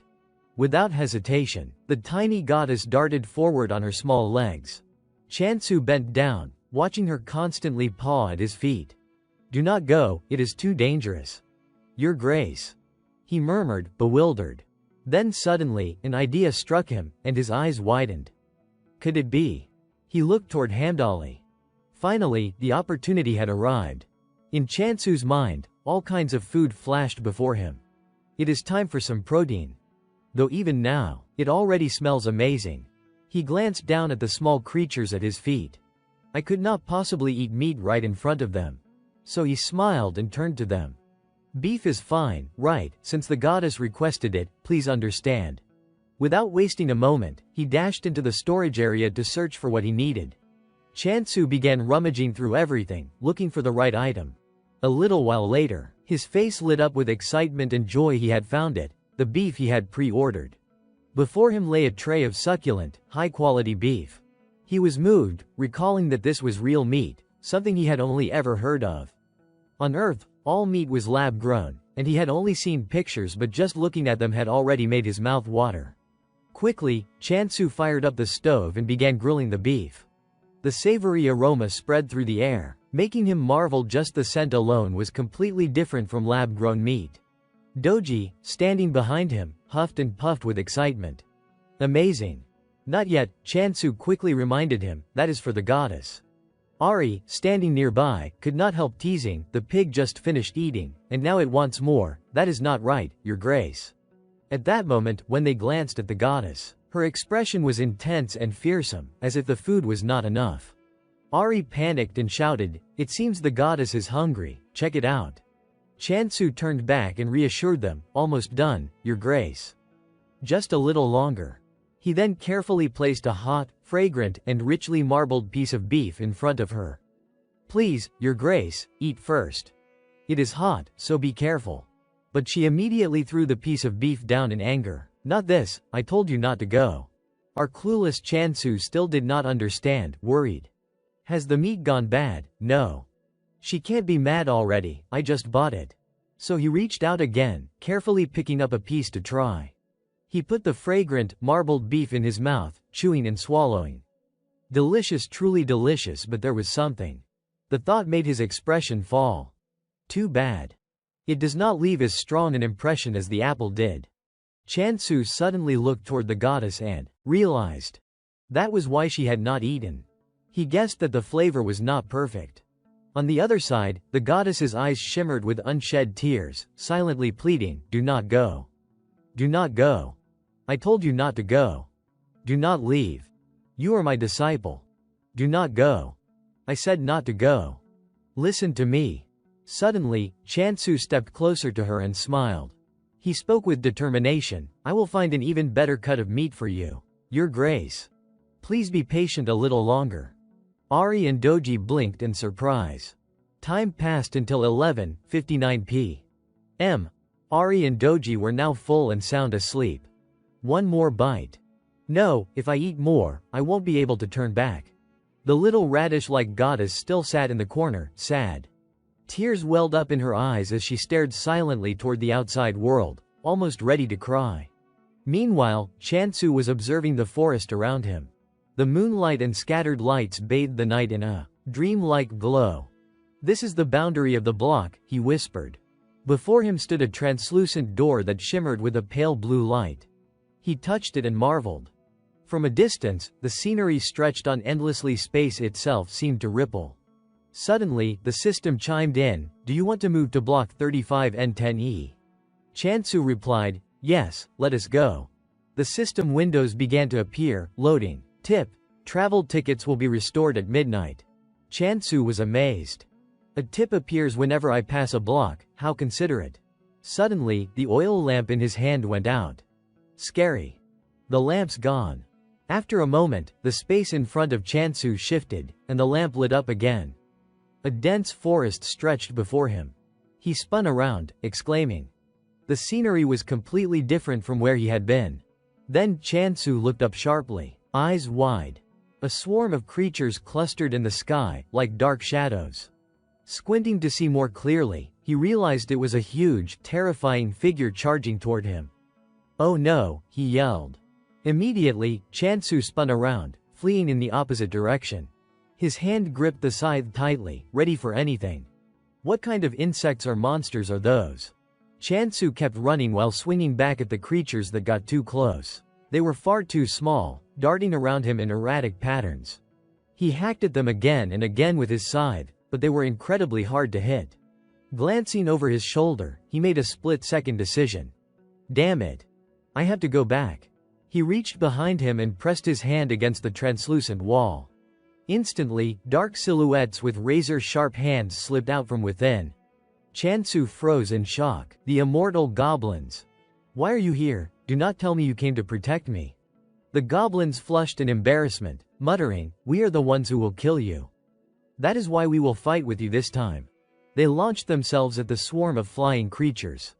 Chansu kept running, shouting, "Oh my god." When he turned back, he saw the immortal goblins effortlessly erasing the insect-like monsters. He skidded to a stop. This was his chance. He cut through the goblins blocking his path, carving out space to retreat. I need to get out first. Reaching toward the boundary gate, he saw the goblins reaching out as well, trying to keep him from leaving. With all his strength, eyes shut tight, Chansu hurled himself through the doorway. Moments later, he collapsed to the ground, panting hard. I almost died. A system window appeared. Tip: defeat adult monsters to receive bonus points. Chansu replayed what he had seen, stunned. Bonus points? Does that mean I get points from the monsters the immortal goblins kill? This is. He smiled faintly. This is a gold mine of points. In that case, things are different now. Just then, the immortal goblins crossed through behind him as well. All right, my customers, he said, raising his scythe in front of them. Let us get some training in. Honestly, my regulars are impossible to hate. No one can resist free rewards. Scene shift. Piles of documents were stacked across the desk. A frustrated groan filled the room. Senior. I am going insane because of all these complaint calls. Hei Su-jin lay slumped over the table, exhausted. These ridiculous rumors about the Emperor Apple are getting out of hand. Her senior lowered his head, trembling. I ignored it until now because it helped with marketing, but you are right. We can't let these baseless rumors spiral anymore. When he finally raised his face, he looked completely drained. From now on, no more comments about the Emperor Apple. Do not answer any inquiry calls. Do not accept any interviews. Handle every question with silence and ignore it. She stared at him, stunned. Is that really okay? Won't it cause chaos? He answered firmly, of course. Even if someone holds a knife to your throat, you must not reveal anything. His commanding voice rang out, full of authority. These people need to be taught a lesson. Yet behind him, a shadow quietly stood unnoticed. Hei Su-jin's eyes widened, and she stammered, Senior. She hesitated, then asked cautiously, about what you said earlier. If someone really held a knife to your throat, what would you do? He blinked, caught off guard. What? Are you joking now? This is meaningless talk, he replied, brushing it off, but then he noticed something unusual beside him. Hei Su-jin's voice wavered as she warned, someone. Behind you. Tears streamed down her face. He spun around, incredulous. Are you trying to scare me? A cold, calm voice answered from behind, apologies for startling you. This is merely a polite greeting. Before them stood a strikingly handsome man, none other than the sword god, Rohan. Greeting, that is not a threat. How did he even get in here, he thought, eyes narrowing as he turned to confront him. What brings you here? Rohan rested his hand on the desk. Earlier, I located the former director, but he was tight-lipped. I hope you won't be the same. Tell me. He cut straight to the point, eyes sharp, voice unwavering. Where is the grower of the Emperor apples currently located? When Rohan pressed him, the brown-haired man trembled violently. This matter. Panicked, he lunged at Su Jin, clutching her. Hey, explain this, now.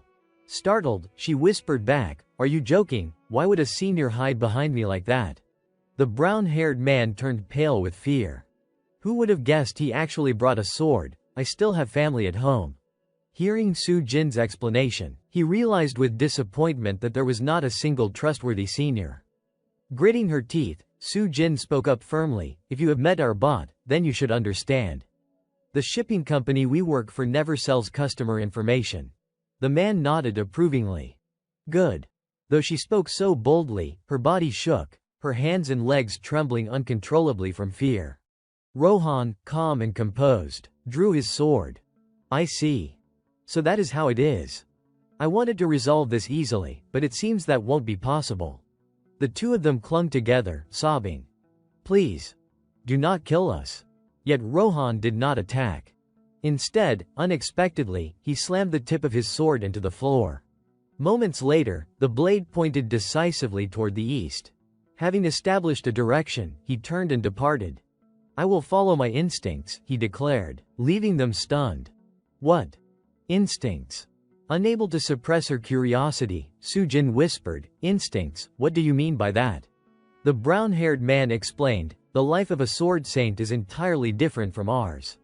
I heard that Rohan has solved many problems using just his instincts. This was almost impossible for Su Jin to believe. Can a person really possess such ability? One night, under the brilliant moonlight, Chansu continuously watched the entrance. He had not arrived yet. The wait grew increasingly tedious. It must be urgent. I am really anxious.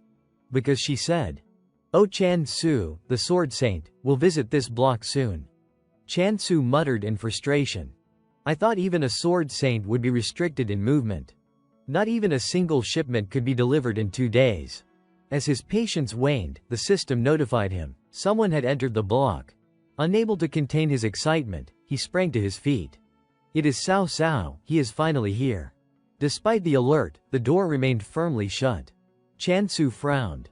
Is this a glitch, or not all visitors supposed to enter through this door? After a moment of inspection, he concluded that it was not a system error. Deciding to be cautious, he began checking the surroundings. During his patrol, he noticed something unusual. The block was split, a massive crack stretching high into the air. Seeing this, Chansu froze. Has he returned the block's borders? Is that even possible? Through the crack in the block, a figure stepped in with steady, deliberate strides. The sunlight streaming down only highlighted the brilliant color of Rohan's hair even more. Watching the imposing figure before him, Chansu could not help but wonder, is this really the sword saint Rohan? Before Chansu could dwell on the thought, Rohan spoke. Are you the cultivator of the Emperor apples? Chansu first smiled and greeted him politely. I am O Chansu. You have come all the way here, what brings you? Rohan replied candidly, I am here to buy apples. Inwardly, Chansu assessed him. Straightforward, no hesitation. But he seemed genuinely earnest. How many would he need? He calculated perhaps 100, maybe 200 if possible. Hearing the request, Rohan's eyes widened in astonishment. What? That is impossible. The maximum is 50. That is the limit. The restriction visibly disappointed Rohan. Chansu thought quietly to himself, he looks so glum. But maybe I am just imagining it. They began negotiating the sale. What about the price? Chansu asked. Rohan immediately responded, I know it is 200,000 gold per apple. The price was agreed upon, yet Chansu still hesitated. But we do not offer packaging services here. Rohan waved it off. It is fine, he said. Ah, that is the department store price, he thought, still willing to accept it. I understand, he added. Seeing how accommodating Rohan was, Chansu quietly debated whether he should sell the full 100 apples. Inside the block, the air was calm and still. Meanwhile, Chansu guided Rohan through the apple orchard. As they walked, Chansu mused inwardly, even now, as he moves, his expression does not change a bit. Is this what the composure of a sword saint looks like? Yet beneath that cold exterior, Rohan's inner self betrayed a small longing. Those apples did look incredibly delicious. At that moment, Chansu called out, as I said, 50 apples will do. Just as he prepared to harvest, the system chimed, the blessing of prosperity skill has been activated. Immediately, a single plump apple appeared, dangling temptingly from the tree. Then, as if on cue, a cascade of emperor apples ripened all at once, their branches bending under the weight.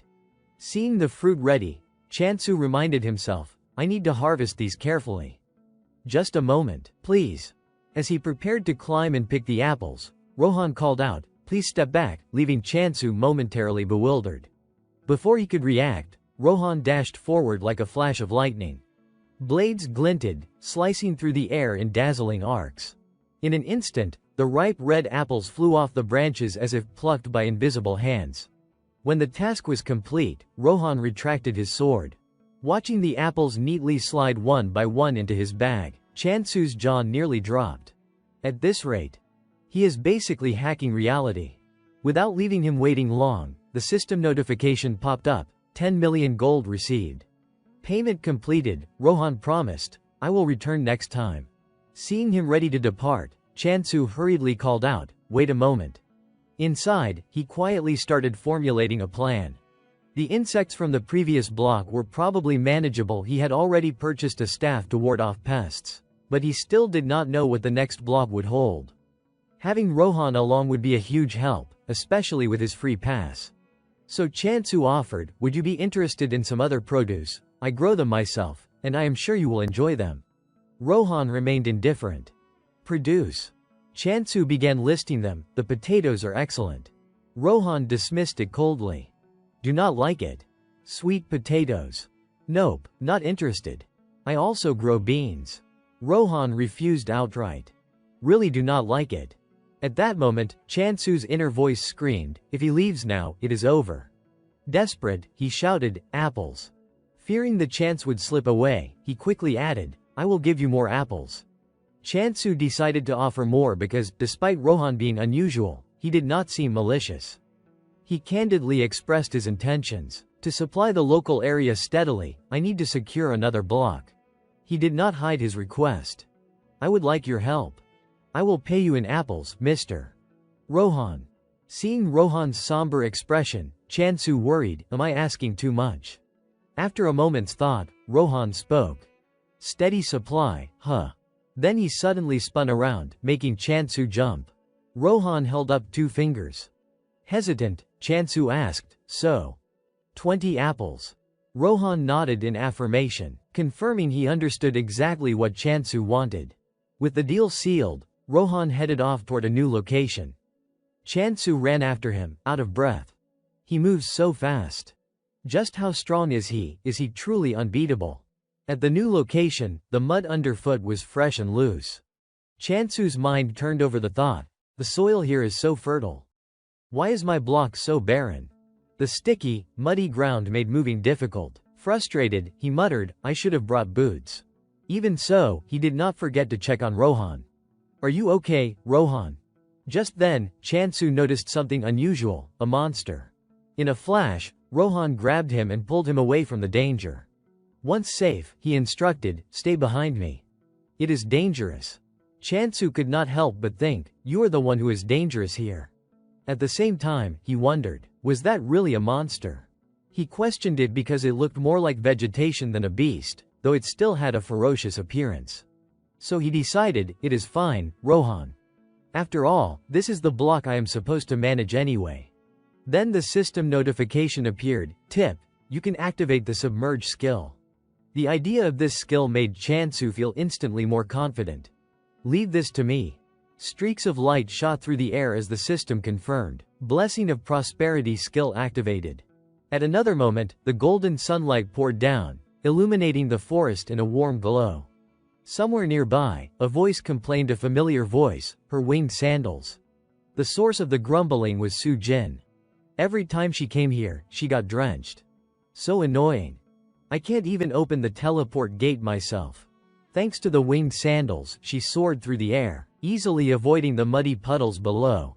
While moving, Su Jin heard someone call her name. Miss Hei Su Jin. She perked up, happily greeting back. Ah, Oh-chan Su. But then Su Jin froze.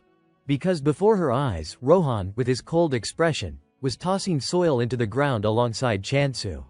Seeing this, Su Jin could hardly believe her eyes. What? What is happening? What am I even seeing? Suddenly, someone slowly approached them. Su Jin, surprised, stepped forward and asked, "What on earth is going on here?" Chansu, cheerful as ever, replied, "Did not you tell me to claim the neighboring block? I thought I would take a block and at the same time greet you." Hearing this, Su Jin reacted sharply, "No, that is not it." She leaned close to Chansu's ear and whispered, "No. Why are you going along with that guy?" He glanced at her and hummed, "Well, actually." Suddenly, something struck the massive tree with great force, splitting it down the middle. Chansu forced a smile and stepped forward, finally done. "You have been waiting long, have not you?" But Rohan remained silent, offering no response. After a moment, he simply said, "Apples." With a serious tone, Rohan continued, "I am curious about the taste of the apples grown here." Chansu smiled brightly and answered, "But there is no soil here to grow anything. It is all water everywhere." Without warning, Rohan crouched slightly and swung his sword with a strong motion. Immediately, the layers of soil beneath their feet shifted rapidly to the sides. Chansu gasped, clutching his chest in shock. So this is what it feels like to hack the system. He sat down beside a young sapling, trembling slightly, and said, "I guess we will be seeing each other often. So, you can speak freely with me." The notification popped up, "Blessing of Prosperity skill has been activated." Chansu scratched his head in naive confusion. Well, that is how it is. But it seemed Su Jin had already lost patience, muttering angrily, "How is that is how it is supposed to make sense? I do not get it at all." She stepped closer to the tall tree, looked up, and asked, "So this is the apple tree, right?" Instinctively, Su Jin pinched her nose, showing her disgust. "It smells weird." "No, actually, it smells really strange." Chansu chuckled helplessly. "Yeah, it is a bit unusual." He looked up at the plump red apples hanging from the branches and explained, "Maybe it is the environment. The flavor and aroma of these apples are twice as strong. Depending on where I apply the growth points, the taste can change. So, I am still experimenting." Quickly, Chansu picked an apple and held it out. "Do you want to try one?" But Su Jin's face darkened. She held her nose and stepped back. "No, I do not." Then, she glanced sideways, composed herself, and looked down at the ground with curiosity. "So this is the carnivorous plant you captured, right?" Chansu froze in surprise at her words. "You can call it that." Su Jin sat down and took a test tube from her bag, deep in thought. "This kind of monster." She mused, "Its behavior is like an ostrich. They only move at night and are notoriously hard to catch." She picked up a carnivorous plant and carefully dripped each drop of liquid into the test tube. It is in good condition. But why is it this good? After collecting the droplets, Su Jin held the tube up for closer inspection and asked, "Oh-chan Su, did you personally hunt all these plants?" "Yes, that is right," he replied. Then she turned to Rohan, "And you did not catch any?" Chansu, surprised, stepped closer and asked, "No. Is there a problem?" Suddenly, a hand shot out with lightning speed and grabbed his hand. Su Jin shouted sharply, "Of course you are going to sell them, right? This is not exactly my specialty, but they are worth a lot." Chansu, panicking, stammered, "I will sell them, I will sell." He looked helplessly at his poor hand and sighed, "Thank goodness it is not broken." Then Su Jin gently turned away, glancing back at Chansu. Chansu, dejected, watched Rohan happily eating an apple and thought to himself, skilled in both combat and cultivation. With a sword saint beside me.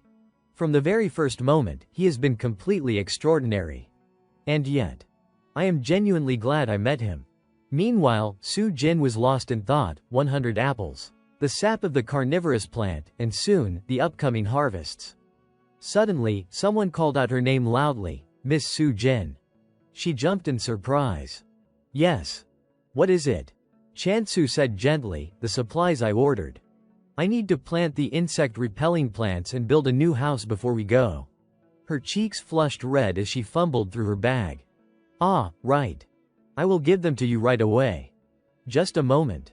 Soon, Su Jin retrieved several packets of seeds. Here are the insect-repelling plant seeds, and here's the construction kit. Chansu smiled, rolling up his sleeves. Please wait a moment. Across from him stood a small wooden house, a mobile home for explorers alongside insect-repelling plants, pest-fighting chrysanthemums, mint, and catnip. As she walked, Su Jin worriedly thought, all right, the construction kit makes sense. But he is planting these immediately. She stared at Chansu, suspicious. Who is this person really? Inside, small animals played happily. The temple still looked dilapidated, but today marked a historic day. The system notification popped up. Do you want to purchase ownership of this block? Immediately, information appeared. Block 36, 10E has been merged with the Prosperity block. Chansu jumped for joy, laughing and playing. Finally. It is officially mine after spending 100 tokens. He sat down, smiling, gently stroking the little creatures, reflecting, the daily purchase limit is 10 tokens, so it took me 10 days. And finally, I am officially the owner, paid entirely with my own money. The blocks appeared clustered together. A typical block costs 100 tokens, ensuring full ownership rights. Chansu lifted his hand and inhaled deeply. In the real world, I could only afford a single room. And yet here. This feels so satisfying. Chansu leaned in, studying the system panel carefully, analyzing each detail. Now that he had purchased the block, new features had been unlocked. Most importantly, the block's attribute system. A tip appeared on the screen. Attributes depend on the nature of the block. Chansu cautiously reached out and touched the panel. According to the suggestion, this block was considered suitable for the goddess. The system then shifted to the next page. Select an attribute to assign to this block: growth, death. Chansu smiled faintly. Of course, this was for our goddess. There was not a moment to waste. He reached out and touched the panel. Growth seemed more advantageous than death. It could further enhance the goddess's development. Immediately, a notification appeared. Growth attribute has been assigned to block 36N, 10E. Chansu surveyed the surroundings. The grass looked a bit greener. Hamdali, the goddess, Ari, and Doji were visibly thrilled, though not much had changed otherwise. Chansu grinned widely, perhaps because it was still level 1. With the system's upgrade functions, it was all the more adorable. He returned to the system panel, tapping through the effects window. Listed were, growth for plants, animals, skill growth, and... Suddenly, Chansu tensed, shouting aloud, growth for monsters has appeared. A wild, untamed land seemed to materialize before him. Chansu tightened his grip on the sickle, stepping forward. With such a powerful attribute, there was both good and bad news. The goblins suddenly appeared. The bad news, the immortal goblins had also received the growth effect. His eyes hardened with determination. The good news, there was still an advantage to exploit. Immediately, Chansu lunged forward with a powerful swing. For now, he could still maintain control. Under the scorching sun, wiping the sweat from his brow, he reflected, growth also boosts reward points. Suddenly, someone appeared behind him, wielding a sword. Rohan had silently approached. Chansu, startled, asked, when did you get here? Rohan's expression remained cold. Just now, he replied. Chansu, wearing a blank, innocent expression, asked, were not we supposed to drop the formalities? Rohan ignored him, looking elsewhere. I am just not used to it yet, he said. Chansu pressed further, bluntly, anyway. The fact that you came to find me must mean you finished all the apples, right? Rohan immediately contradicted him. Not all of them. Chansu persisted, but it has not even been a week since you bought the second batch. He fell silent for a moment, concern knitting his brow.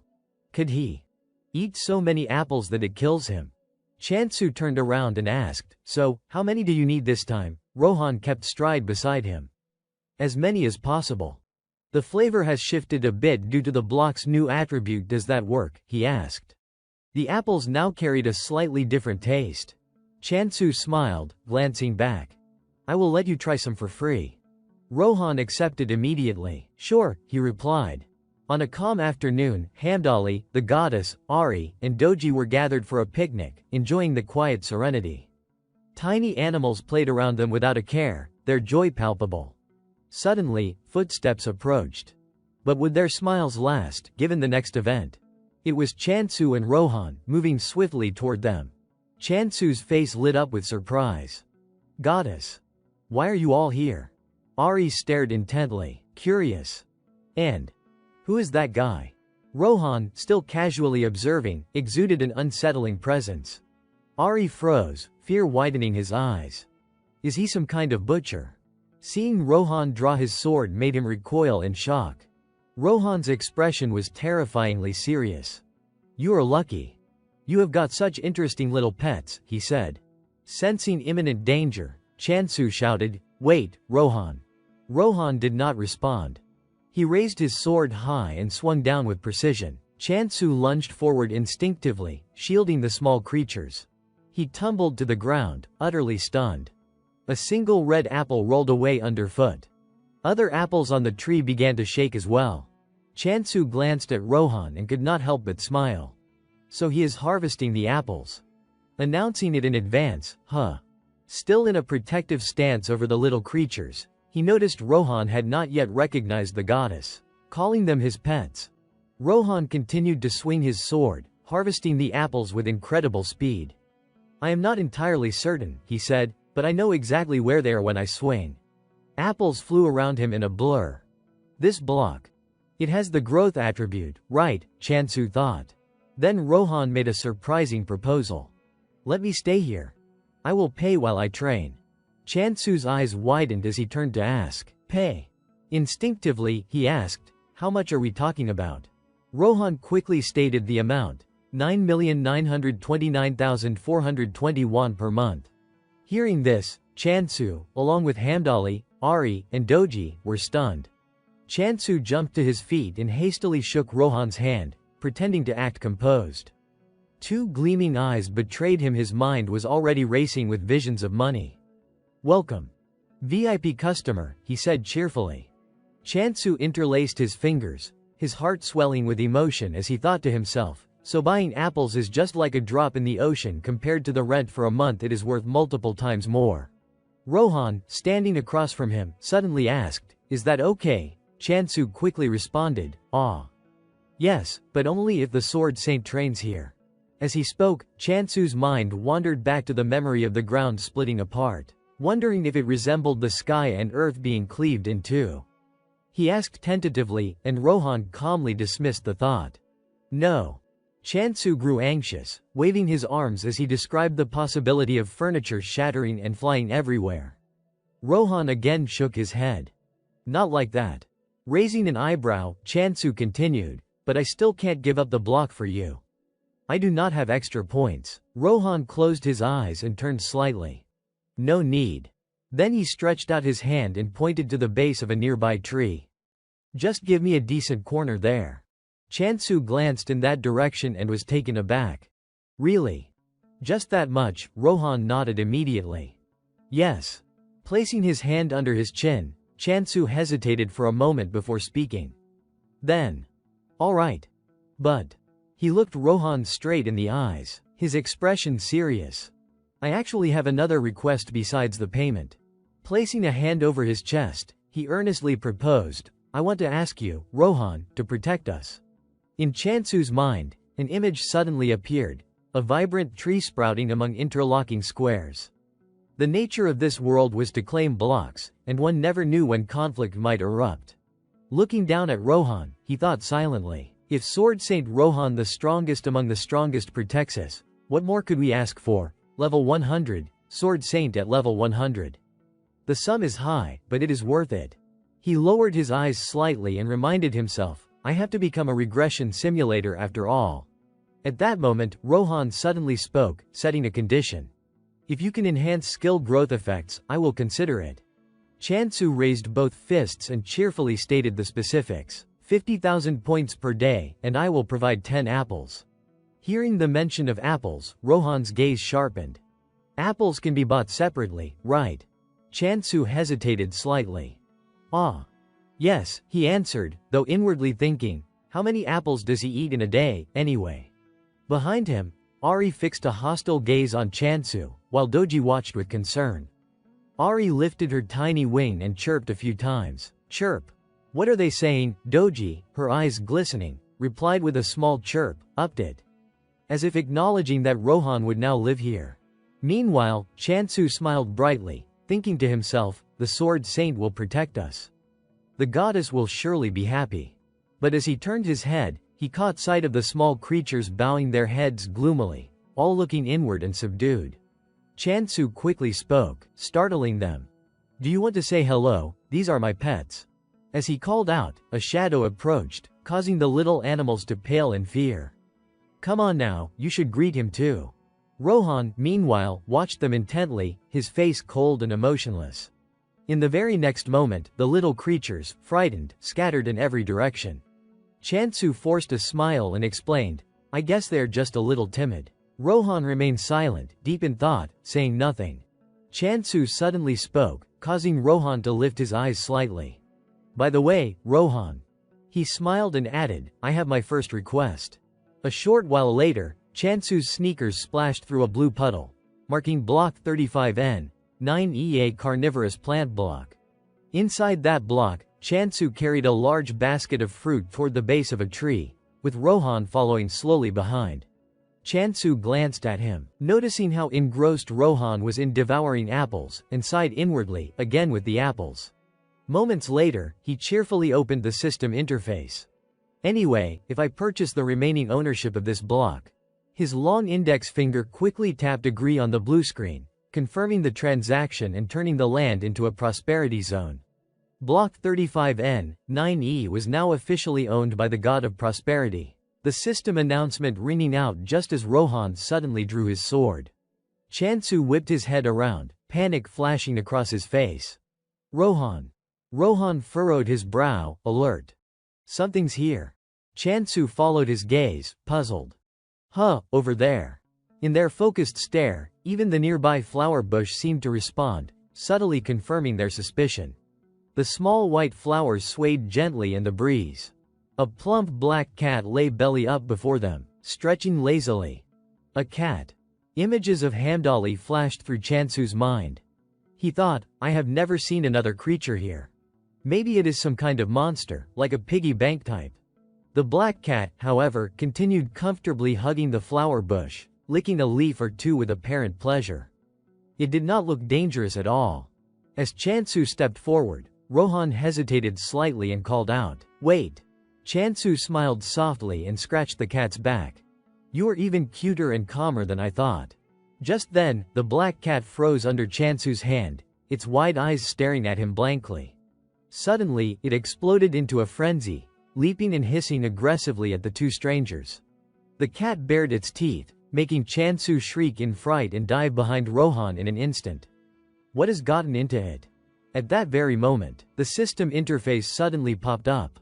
What now? The screen glared intensely at the two of them, never looking away. The doctrine of the god of denial had officially declared war on Block 35N, 9E. Chansu read the announcement and froze, mouth agape. Oh no. I got declared war on just for touching it. Chansu closed his eyes, tears streaming down both cheeks, and spoke up, Rohan. Is this cat an apostle of the god of denial? You really think so? Rohan asked, puzzled. Why are you suddenly saying that? Chansu fidgeted, trying to explain. The apostle of the god of denial has declared war. It must be angry because I touched it without asking. He looked down at the cat, embarrassed, yet the situation was serious. So, a life or death battle with this cat. Rohan turned slightly and shook his head. No, it is not the cat. He glanced at Chansu standing behind him and continued. If a declaration of war has occurred, it means they will start appearing across the block borders soon. And yes, it will be people. Chansu's eyes widened in shock. People. He worried silently, thinking, fighting monsters is one thing, but fighting people. Then Rohan uttered 3 words that made Chansu freeze. "You can kill them." Chansu could not believe it. "What?" Meanwhile, Rohan remained calm, eyes closed, adding, "The people of the god of denial can be killed. But do not expect it to be easy." Hearing this, Rohan glanced at him, saying simply, "They will respawn at the shrine." Chansu was stunned into silence for several seconds. "Respawn," he murmured. Rohan nodded. "Yes. Think of it like saving your game." Chansu's anger flared, his face turning red. "Respawn, that is ridiculous, one tiny slip and someone dies. But they can just slaughter and respawn. Fine. Let them come." Gripping his sickle, determination blazing in his eyes, he turned to Rohan. "Rohan, can you help me fight?" Rohan looked at him silently for a moment, then replied, "All right." Chansu cleared his throat immediately. "Then let us go." At the same time, at the green teleport gate somewhere else, a group of skeletons draped in tattered rags suddenly appeared in the forested block. They carried weapons at the front, while 3 humans emerged behind them from the teleport gate. One of the 3, with tied-up hair, raised a megaphone and shouted, "Apple grower of the Empire, show yourself." The scene shifted to a modern city, sunlight reflecting off layers of glass. At the headquarters, Su-jin slumped onto a sofa, sighing. It must have happened just like that. Memories of her conversation with Rohan suddenly flooded her mind. "I am not entirely sure." At that moment, Su-jin, recalling Chansu, quietly asked herself, "But is Chansu really that formidable?" Meanwhile, Rohan seemed to have misunderstood her meaning and immediately associated it with apples, replying, "It is really special." Su-jin bit her lip anxiously, thinking to herself, "Customer O Chansu is a powerhouse recognized by the Sword Saint. How could someone be so skilled with a sword and yet so adept at farming?" Images of Chansu wielding his sickle flashed in her mind. To the outside eye, he looked like he was only in his late 20s, yet he had mastered so many different skills to their maximum potential. Su-jin narrowed her eyes, pondering. Unless he is someone who came from the 2nd or 3rd grade summoning and was rejuvenated. The most recent event was the 5th. Then it really is. Her thoughts immediately linked to a new concept that jumped into her mind. Divine artifacts. Divine artifacts are objects created for those close to gods, or relics of deceased deities, which allow the wielder to borrow divine power from them. She crossed her arms, full of question marks in her head. But if one is not compatible with a god, it would be difficult to wield a divine artifact. Finally, she slumped back, exhausted. "I do not know. What is going to happen now?" Su-jin muttered with a faint, calm smile, "And now he says he lives with the Sword Saint. Really?" Just then, a loud explosion suddenly reverberated through the room. Startled, she looked toward the newcomer, smoke and dust swirling wildly throughout the space. Eun-soo appeared, disheveled, frowning as he pushed back his bangs. Then he abruptly cast a sharp, pale violet gaze toward Su-jin. Su-jin's eyes widened in fear. What? What is going on? Did he just look at me? Why is he coming this way?" Suddenly, Eun-soo thrust an experimental vial toward her, making her flinch in surprise. She peered at the bright liquid near the bottom of the vial and realized that. "Is not this the sap from the carnivorous plant I brought back?" Eun-soo's eyes widened angrily as he shouted, "Where exactly did you take this from?" Su-jin, caught off guard by his sudden outburst, immediately burst into tears, her nose running along with her tears. "That is..." She wailed silently in her heart. "What is happening now?" Suddenly, a glowing blue teleportation circle appeared. From it, a group of skeleton-like soldiers stepped out. Behind them, a cluster of mysterious figures emerged, their faces obscured and indistinct. Chan-su and Rohan were hiding behind some bushes at this point. Chan-su, wary, whispered, "They are here to scout us out, right?" The swordmaster friend, casually munching on a gigantic apple, shrugged. "Who knows?" Chan-su's mind raced with anxiety, already imagining the worst-case scenario. What if the undead have acquired some form of civilization? The thought made him shiver. The group in front of him shouted frantically, "It is modern civilization, catch it," and Chan-su shook his head, trying to calm himself. "This is ridiculous. It can't be real. Lost in his thoughts, a loud, commanding voice rang out. Apple-growing emperor, show yourself. The man with the tied-up hair, who had just stepped out of the teleportation circle, advanced further into the flooded area with his companions. He frowned in annoyance, lifting one leg. Why is this area submerged in water? Then, raising a megaphone, he demanded, come out and help ensure mutual benefits for both sides. Chan Su stared blankly, trying to comprehend the situation. What? What is this? Why are not they defending themselves? He tried to reason with himself. Perhaps they are just doing what they want. After all, they are strong. Rohan beside him gave a slight nod in agreement, as if confirming this line of thought. Chan Su continued to ponder, frustrated by how little information he had. But I do have some. He glanced at the figure behind him, a reassuring presence that seemed to radiate light. Rohan. Thinking of that, he gradually calmed down. Even if things get worse, it will be fine. Right, I am putting all my trust in you. Meanwhile, the man with the tied-up hair at the front suddenly paused, staring ahead. He looked toward Chan Su, incredulous, muttering to himself, what is going on? Is he alone? His gaze drifted downward to Chan Su's hand, noting the gleaming, sharp sickle. A frown creased his brow. What is that side? Then he scowled and barked out an order. Are you the master here? Stop wasting time and bring out the Apple Emperor. Hearing this, Chan Su's grip on the sickle tightened. The undead advanced to protect their master, while the man with the tied-up hair stepped back in confusion, raising his voice. Do not I have more people than this? What are you going to do with that old scythe? Chan Su remained silent, carefully observing the situation and counting their numbers. They were not summoning any additional undead, nor did they show any signs of preparing a long-range attack. The man with the tied-up hair was losing patience. When Chan Su did not answer, he snapped angrily, we are the disciples of the god of denial, those who torment others to death.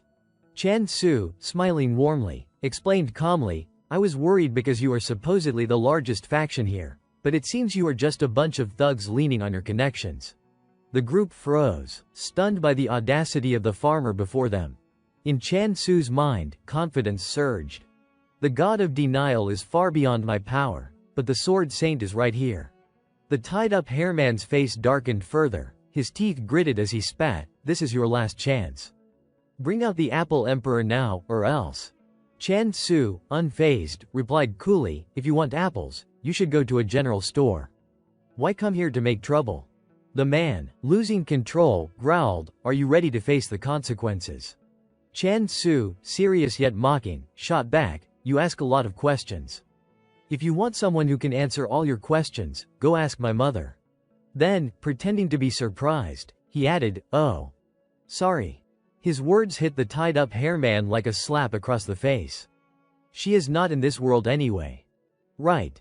As the man trembled with anger, the undead whispered among themselves. Insulting his mother.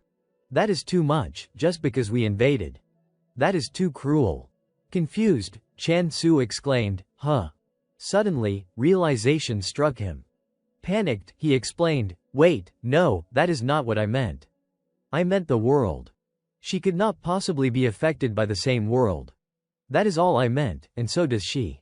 The tied-up hairman, red-faced with fury, bellowed, kill him. The undead, still whispering, murmured, clearly, it is self-defense. Chan Su, nearly desperate, tried to explain, no, I really did not mean that. The scene shifted to Un Su and Su Jin.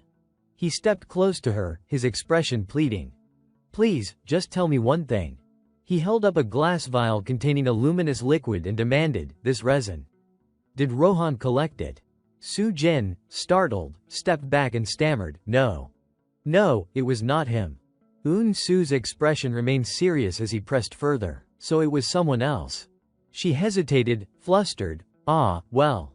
Then he calmed slightly, continuing in a composed tone, client information is confidential by nature. My apologies. He straightened, maintaining a respectful distance from Su Jin, the sincerity in his voice clear. I asked an unnecessary question. Un Su then raised another point, in that case, there won't be any additional fees, right?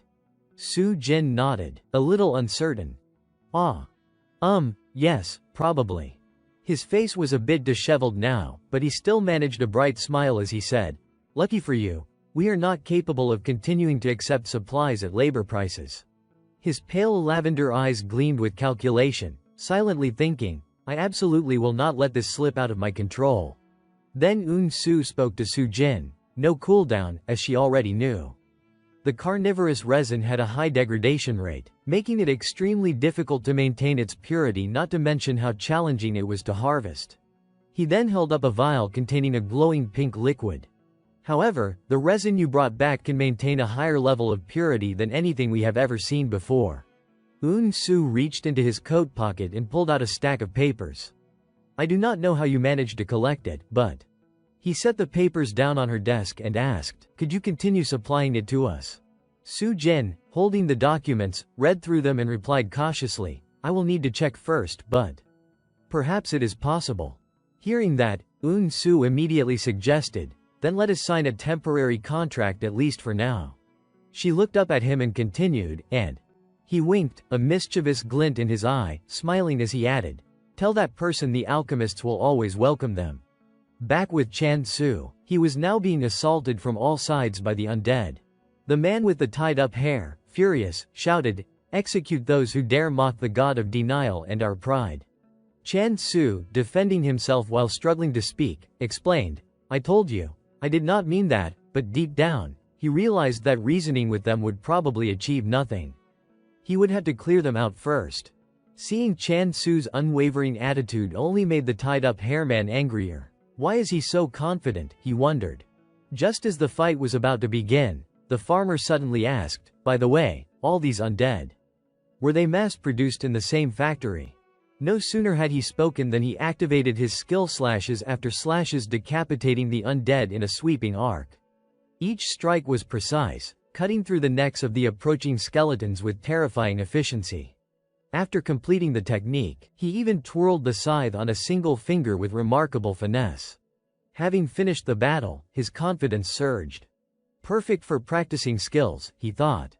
The tied-up hairman, shocked at Chan-soo's power, screamed, "This is impossible." But when he looked up at the sky, skulls and shattered fragments rained down. His face drained of color as he froze in place. In an instant, the skeletons collapsed to the ground, leaving him utterly stunned. His once expressive face now drained of life, he whispered, "What is this?" Chan-soo placed his foot on one of the fallen skeletons and commented, "They are much weaker than I expected, probably because they are nothing but bones." The farmer, still smiling amicably, asked, "So, are you going to surrender?" The man with the tied-up hair gritted his teeth and cursed, "Useless trash." But then he pulled out a mysterious purple ring, muttering, "I admit, I did not expect I would have to summon this thing, but..." The moment the gem on the ring shattered, he yelled, "You should feel honored." In an instant, a massive magical circle appeared on the ground, accompanied by a shout, "Summon Hercules." From the enormous circle, a dark figure emerged, so towering that Chan-soo had to tilt his head back to see it. The man, seeing this, immediately looked smug. "Kuhaha. How do you like Hercules?" Before him appeared a monstrous titan, a bizarre fusion with one human head and one lion's head. Yet, unlike what he had expected, Chan-soo calmly remarked, "This is nothing like I imagined. I am sure there'll be a lawsuit for defamation of reputation." The man, pointing and shouting, barked, "Do not insult my masterpiece. This is the ultimate weapon, forged with 30 million gold and 100,000 points." He then commanded, "Rip him apart." Hercules, the monstrous titan, charged at Chan-soo immediately. At this moment, Chan-soo, distracted by his thoughts, calculated, 30 million gold and 100,000 points, Yet he was able to think and dodge the titan's attack simultaneously. Roughly equivalent to 200 king apple blocks, he mused. The titan kept lunging at him, making strange guttural sounds with each strike. In one move, it bent down, attempting to crush Chan-soo under its immense weight. Chan-soo smiled and said, "How convenient of you to bow down yourself." In a flash, a white streak of light sliced across the titan's neck. It was Chan-soo's doing, a swift, effortless execution of the monstrous creature, not a drop of his energy wasted. Watching the titan collapse, the tied-up hairman trembled and yelled, "Impossible. My Hercules." As the creature disintegrated, Chan Su added fuel to the fire. Oh, 10 years of effort. The man with the tied-up hair suddenly spun around and called out. A confident woman with purple hair snapped back angrily. Why are you just standing there staring? Things have already gone this badly, this guy is. It was Kim Soo-ji, fourth-generation disciple of the god of denial. She sneered, you are the one who confidently stepped forward, now you complain.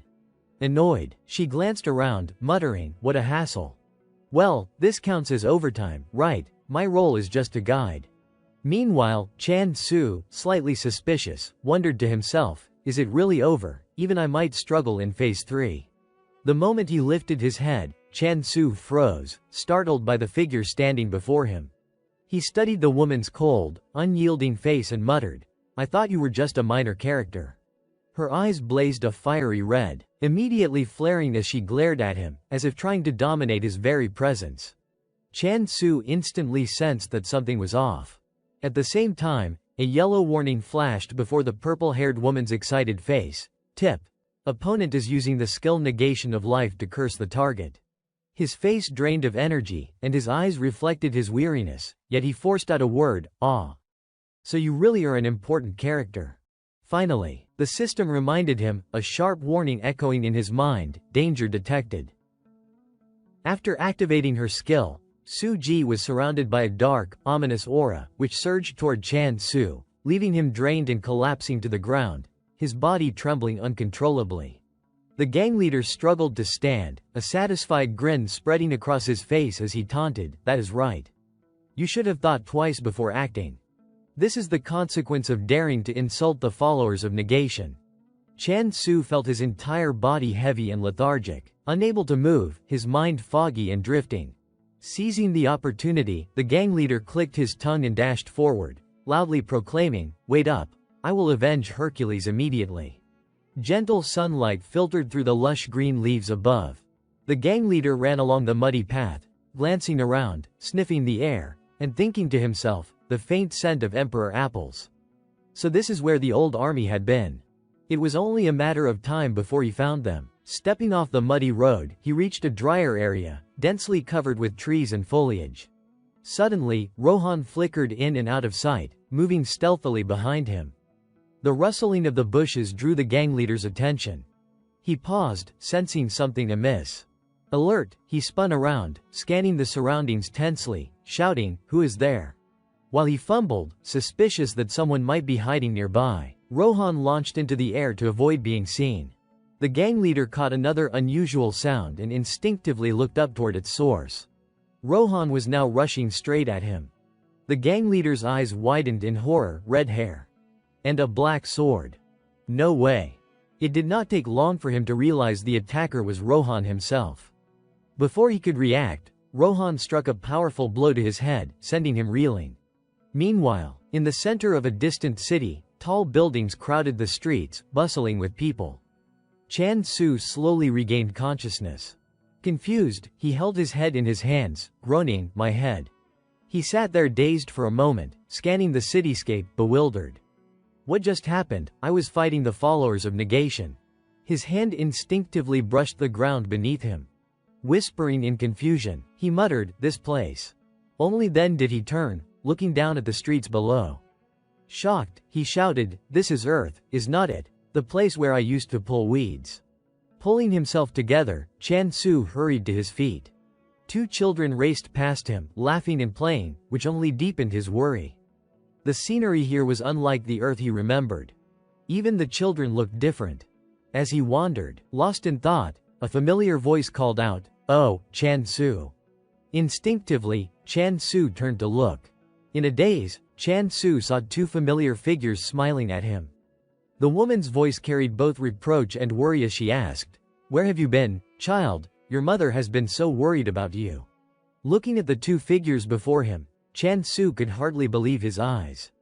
Tears welled up uncontrollably as his voice faltered, choked with emotion, Mom. Dad. Unable to wait any longer, he bolted toward them. He wrapped his arms tightly around his parents, crying like a child, his voice trembling as he repeated, Mom. Dad. Chan Su sobbed without pause, tears streaming freely down his face, choking out, I missed you. I missed you so much. Where have you been all these years? Then, hastily, he asked, you won't leave again, right? But the woman's arm, which had been resting on him, suddenly slipped away. His father turned his face to the side, avoiding him, while the woman gently pushed him back. Neither of them answered. Chan Su froze in shock, calling out, Mom. Tears still streaking his cheeks, his body trembling, he rasped, where are you going? Yet they remained indifferent, walking away and leaving him alone, powerless. Screaming desperately, no. Do not go. Do not leave. Do not abandon me. Chan Su reached out, trying to grab them, but their forms receded farther and farther, fading into the distance. A hand shook him awake. Chan Su jolted from the heart-wrenching dream, tears still streaming down his face. His complexion was pale, and he panted heavily, still caught in the lingering pain of the illusion. Rohan placed a hand on his shoulder, speaking softly to reassure him, it was only her illusion. Calm down. As he spoke, Rohan gently patted Chan Su, helping him regain some composure. Chan Su stopped crying, but his mind had yet to fully settle. Seeing this, Rohan turned away. Su Ji had collapsed, wincing and clutching her injured arm, bewildered, thinking to herself, why would the Sword Saint be in a place like this? Suddenly, Chan Su rose to his feet, gripping a sharp rake in his hand, and slowly approached her. Though his body still trembled, his eyes were filled with a mix of grief and anger. Yet he could not bring himself to strike Su Ji. From behind, Rohan had not interfered, simply standing there, quietly resting a hand on the hilt of his sword, ready. Suddenly, Rohan stomped on the muddy ground to gain momentum. He dashed past Chan Su, surging toward Su Ji. Seeing this, she panicked, shouting, wait. Chan Su squeezed his eyes shut, too frightened to watch. Su Ji was struck unconscious by Rohan, sinking slowly into the consuming mud. She was swallowed by the swamp, only the top of her head faintly visible as Rohan retracted his sword.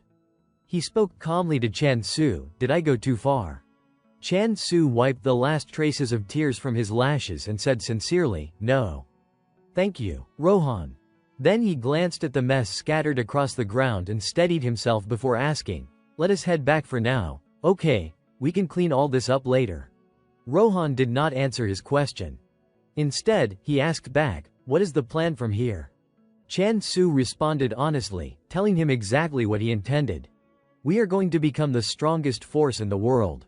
First, we will conquer every nearby territory. After saying that, he hesitated before asking, can I continue relying on your help? Rohan agreed, but with a condition. Additional compensation. You can pay in apples. Receiving that acceptance, Chan Su relaxed and brightened immediately. Thanks, whenever I need something, I will call you. I will give you lots of apples. The two returned to the small house with the thin chimney. Suddenly, Chan Su noticed something and could not hide his surprise. He saw the black cat, the apostle of injustice, lying on the ground, rolling lazily, rubbing itself in the dirt as it enjoyed the sunlight. Chan Su hurriedly said, I almost forgot. He bent down slightly and happily observed the cat before asking Rohan with genuine curiosity, so, that cat? Who exactly is it? It is adorable. Rohan answered seriously, it is a territory hunter. One of the 7 calamities. Looking at the round, black cat cutely sticking out its little tongue while licking a leaf. Then pairing that image with Rohan's words, Chan Su froze as if someone had sprayed him with glue. The rake slipped from his hand, and he nearly stopped breathing. His face went pale as he shouted in disbelief, what, a calamity? Meanwhile, in a dark prison cell, the same gang leader from earlier sat before his system screen as a notification appeared, we have lost the challenge match. Based on the results, penalties will now be applied. Due to the overwhelming power difference between you and the god of negation, an additional fine has been imposed.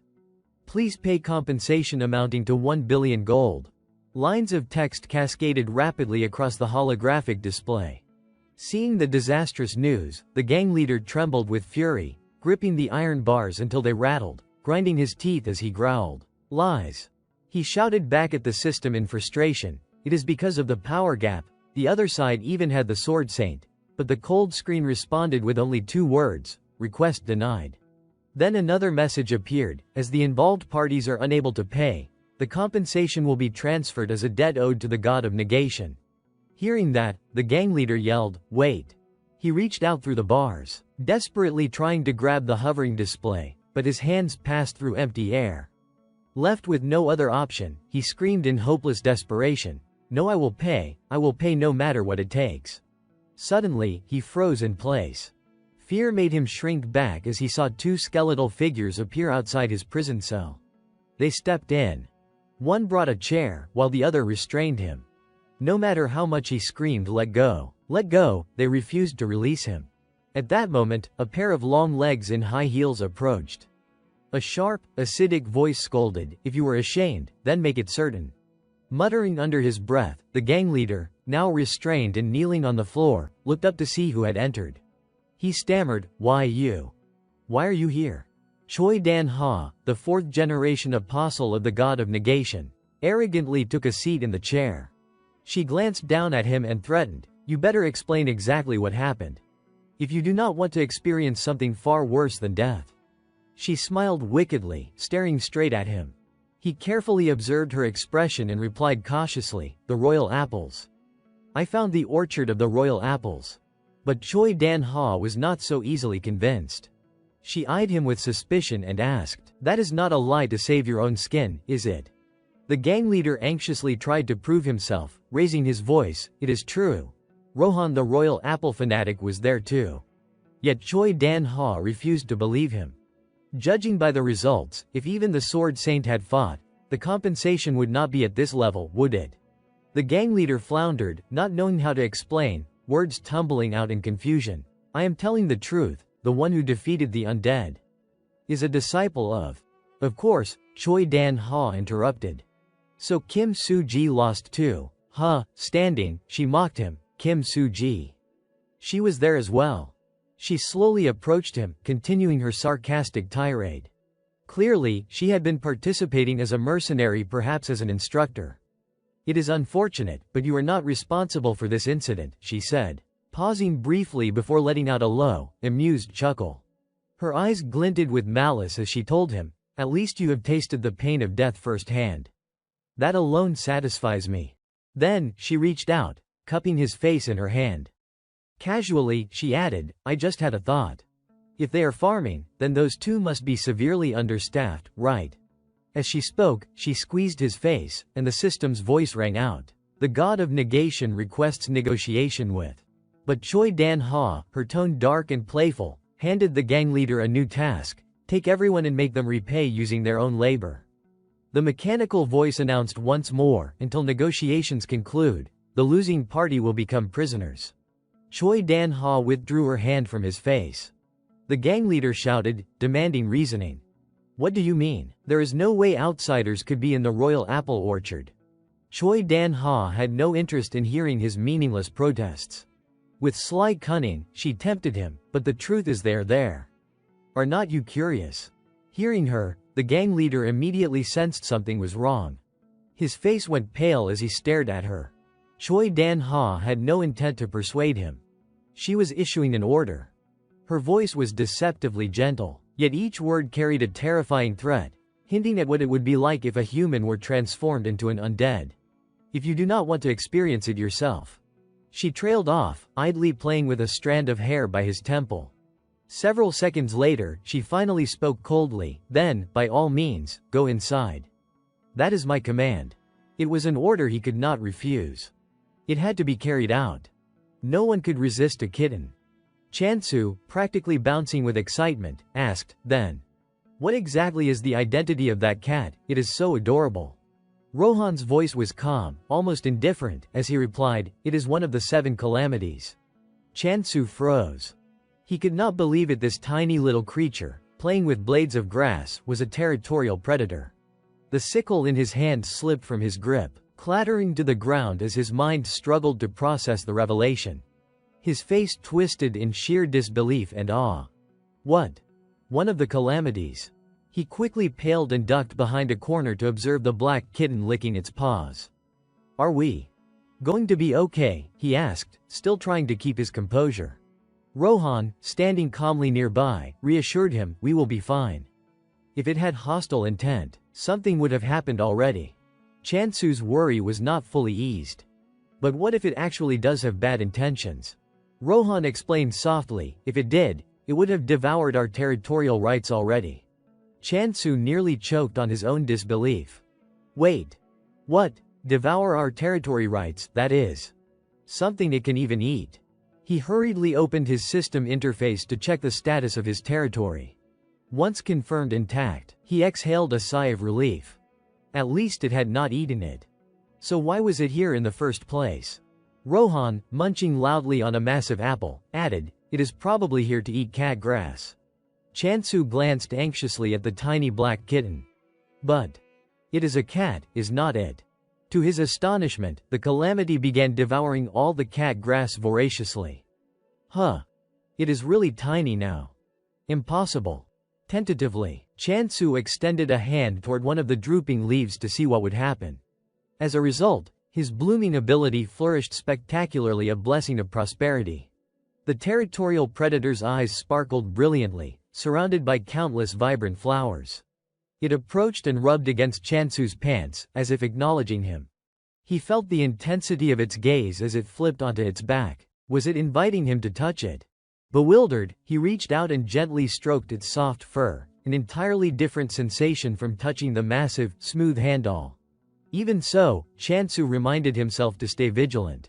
He could not be fooled by its cute appearance. After all, it was a calamity, so it must have a fearsome form as well. While pampering and scratching its chin, he whispered softly, coaxing it, if you protect this area, I will let you eat all the cat grass you want. How's that? The kitten let out a tiny approving meow. Chansu then turned to consult the expert, Rohan. Looks like we will be living together for quite some time. What should I call you from now on? Rohan, having finished his apple, cleared his throat. Territorial predator is too long a name. So Chansu decided to simplify its name, shortening it to Yongshik. The kitten immediately fluffed up and protested vigorously. Chansu immediately conjured a small bundle of cat grass as a suggestion. How about we call you Dacheo? This time, the kitten did not growl, only flicked its tail.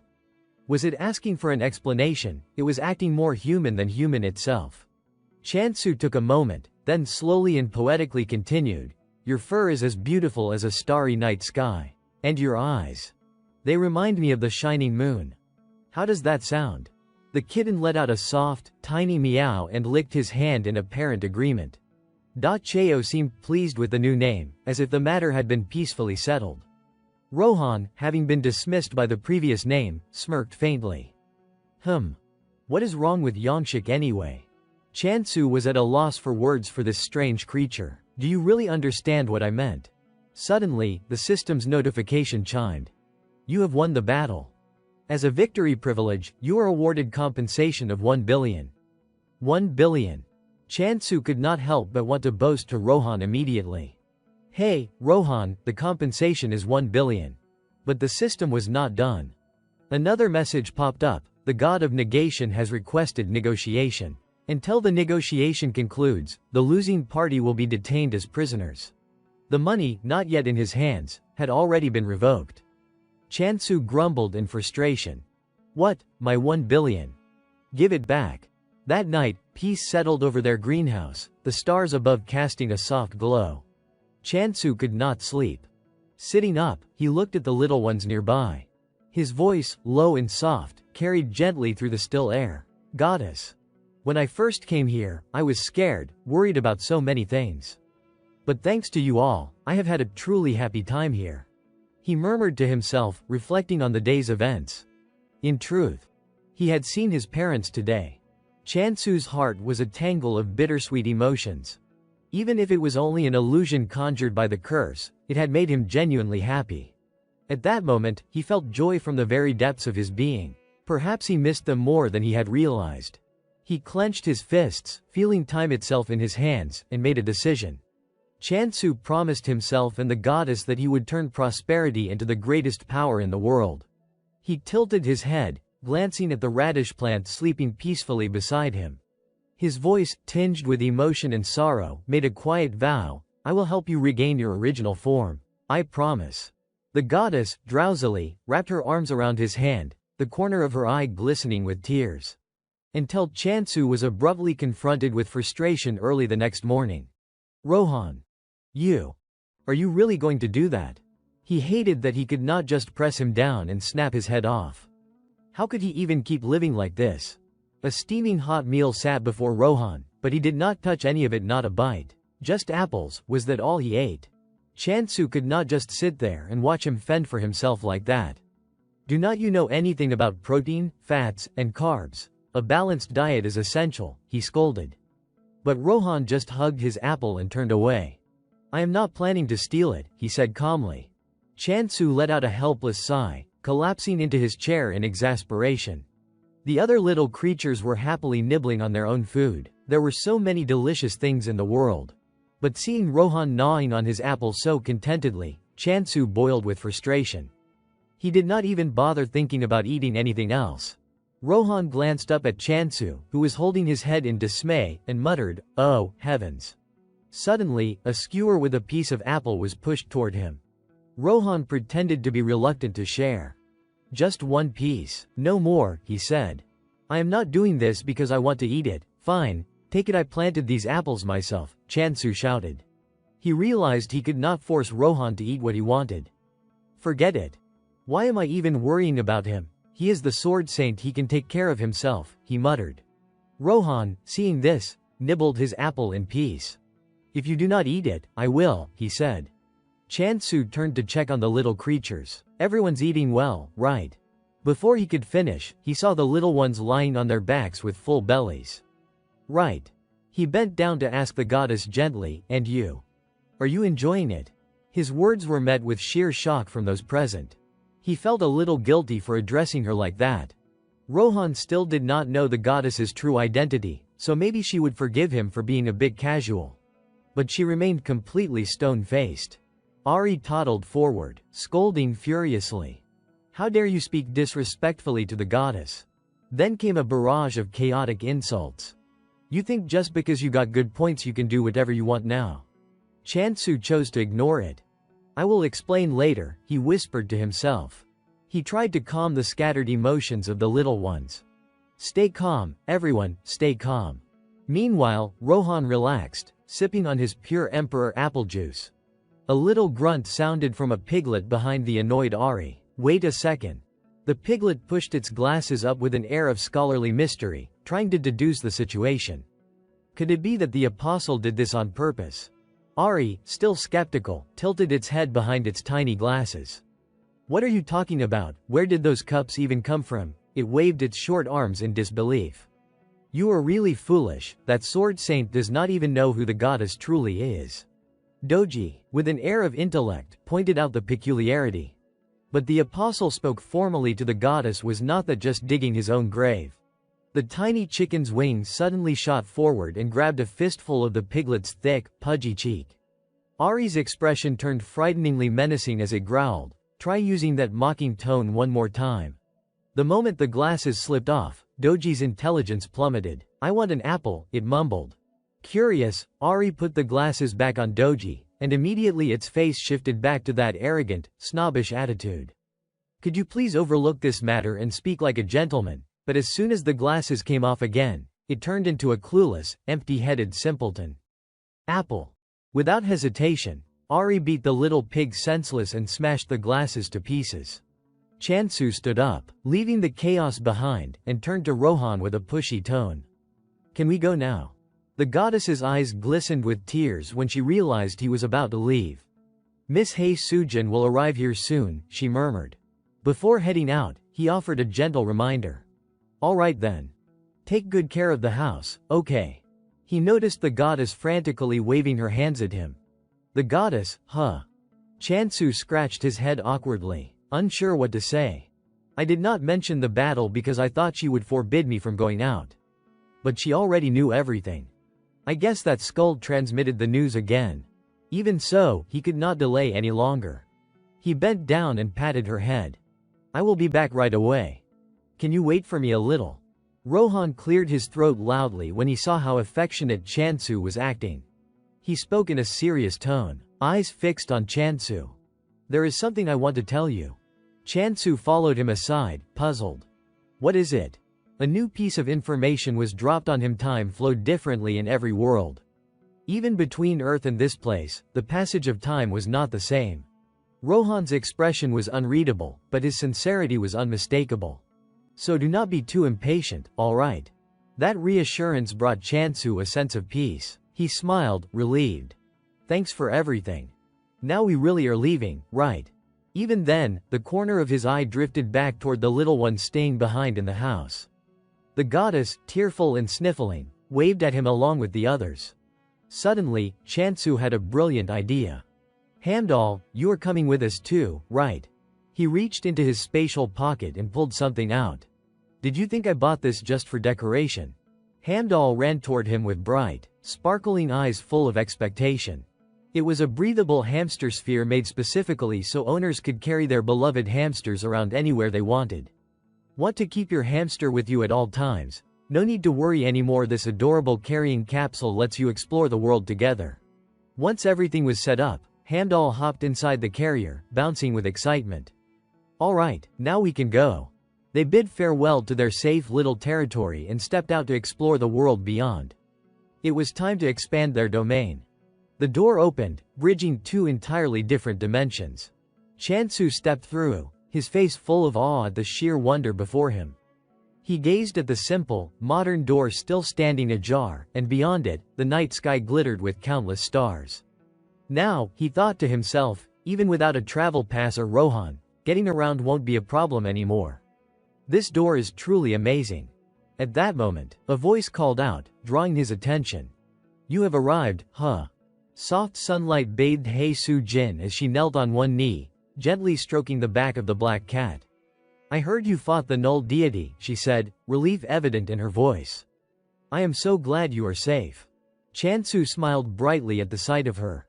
Oh, you came early, he said cheerfully, raising a hand toward Rohan, who had just stepped through the door behind him. Thanks to Rohan's help, things were not as difficult as I expected. Su Jin's eyes went wide in disbelief as Chansu continued. He even agreed to handle security for a while. Her voice dropped to a whispered, incredulous tone. Wait. How come you two are here together? Chansu glanced casually at Rohan, who was lazily munching on an apple beside him, and answered, Rohan and I decided to live together for the time being. She sighed, placing a hand on her forehead in resigned amusement. I had a feeling this would happen. But I did not expect it to turn out like this. You really do keep surprising everyone. Su Jin's gaze shifted to the black cat curled affectionately at her feet. Changing the subject, she asked, by the way, where did you bring this little one from? Chansu introduced it with a grin. It came here on its own. Its name is Dathin. Su Jin froze for a moment when he presented the transparent sphere, containing Hamdali. Her eyes widened. It is real. She murmured. Quickly, she approached and greeted the little hamster. You are clever, Hamdali. You are here too. Chansu chuckled, watching her interact with the tiny creature. Yeah, it is extremely clever. In his mind, he recalled that moment when the creatures burrowed underground. Hamdali was smart enough to understand that if it devoured the core of a territory, the decisive element of the catnip field, then the entire field would be destroyed. Chansu gently placed Hamdali's glass sphere on the ground. Su Jin, standing beside him, elaborated with a hint of admiration. A monster that is both smart and adorable like this is rare. If you caught it and sold it, many people would want it. Chansu replied while watching Hamdali roll the sphere over to Dathin. Well, that might be a bit difficult. The little hamster zipped over excitedly. Dathin, holding a leaf in its mouth, glanced at Hamdali without much interest. Su Jin shrugged reassuringly. If it is too tricky to find, just set up a little dungeon. The monsters will gather in there automatically. Chansu's eyes widened in realization. Ah. So that is another way to use it. A vision formed in his mind, dark, confused monsters looking around, wondering where everyone had gone.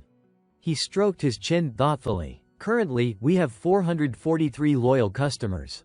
Surely, there are still many more outside. This might come in handy later. Chansu turned to Su Jin. Anyway, since it came from another region, this might be a little tricky.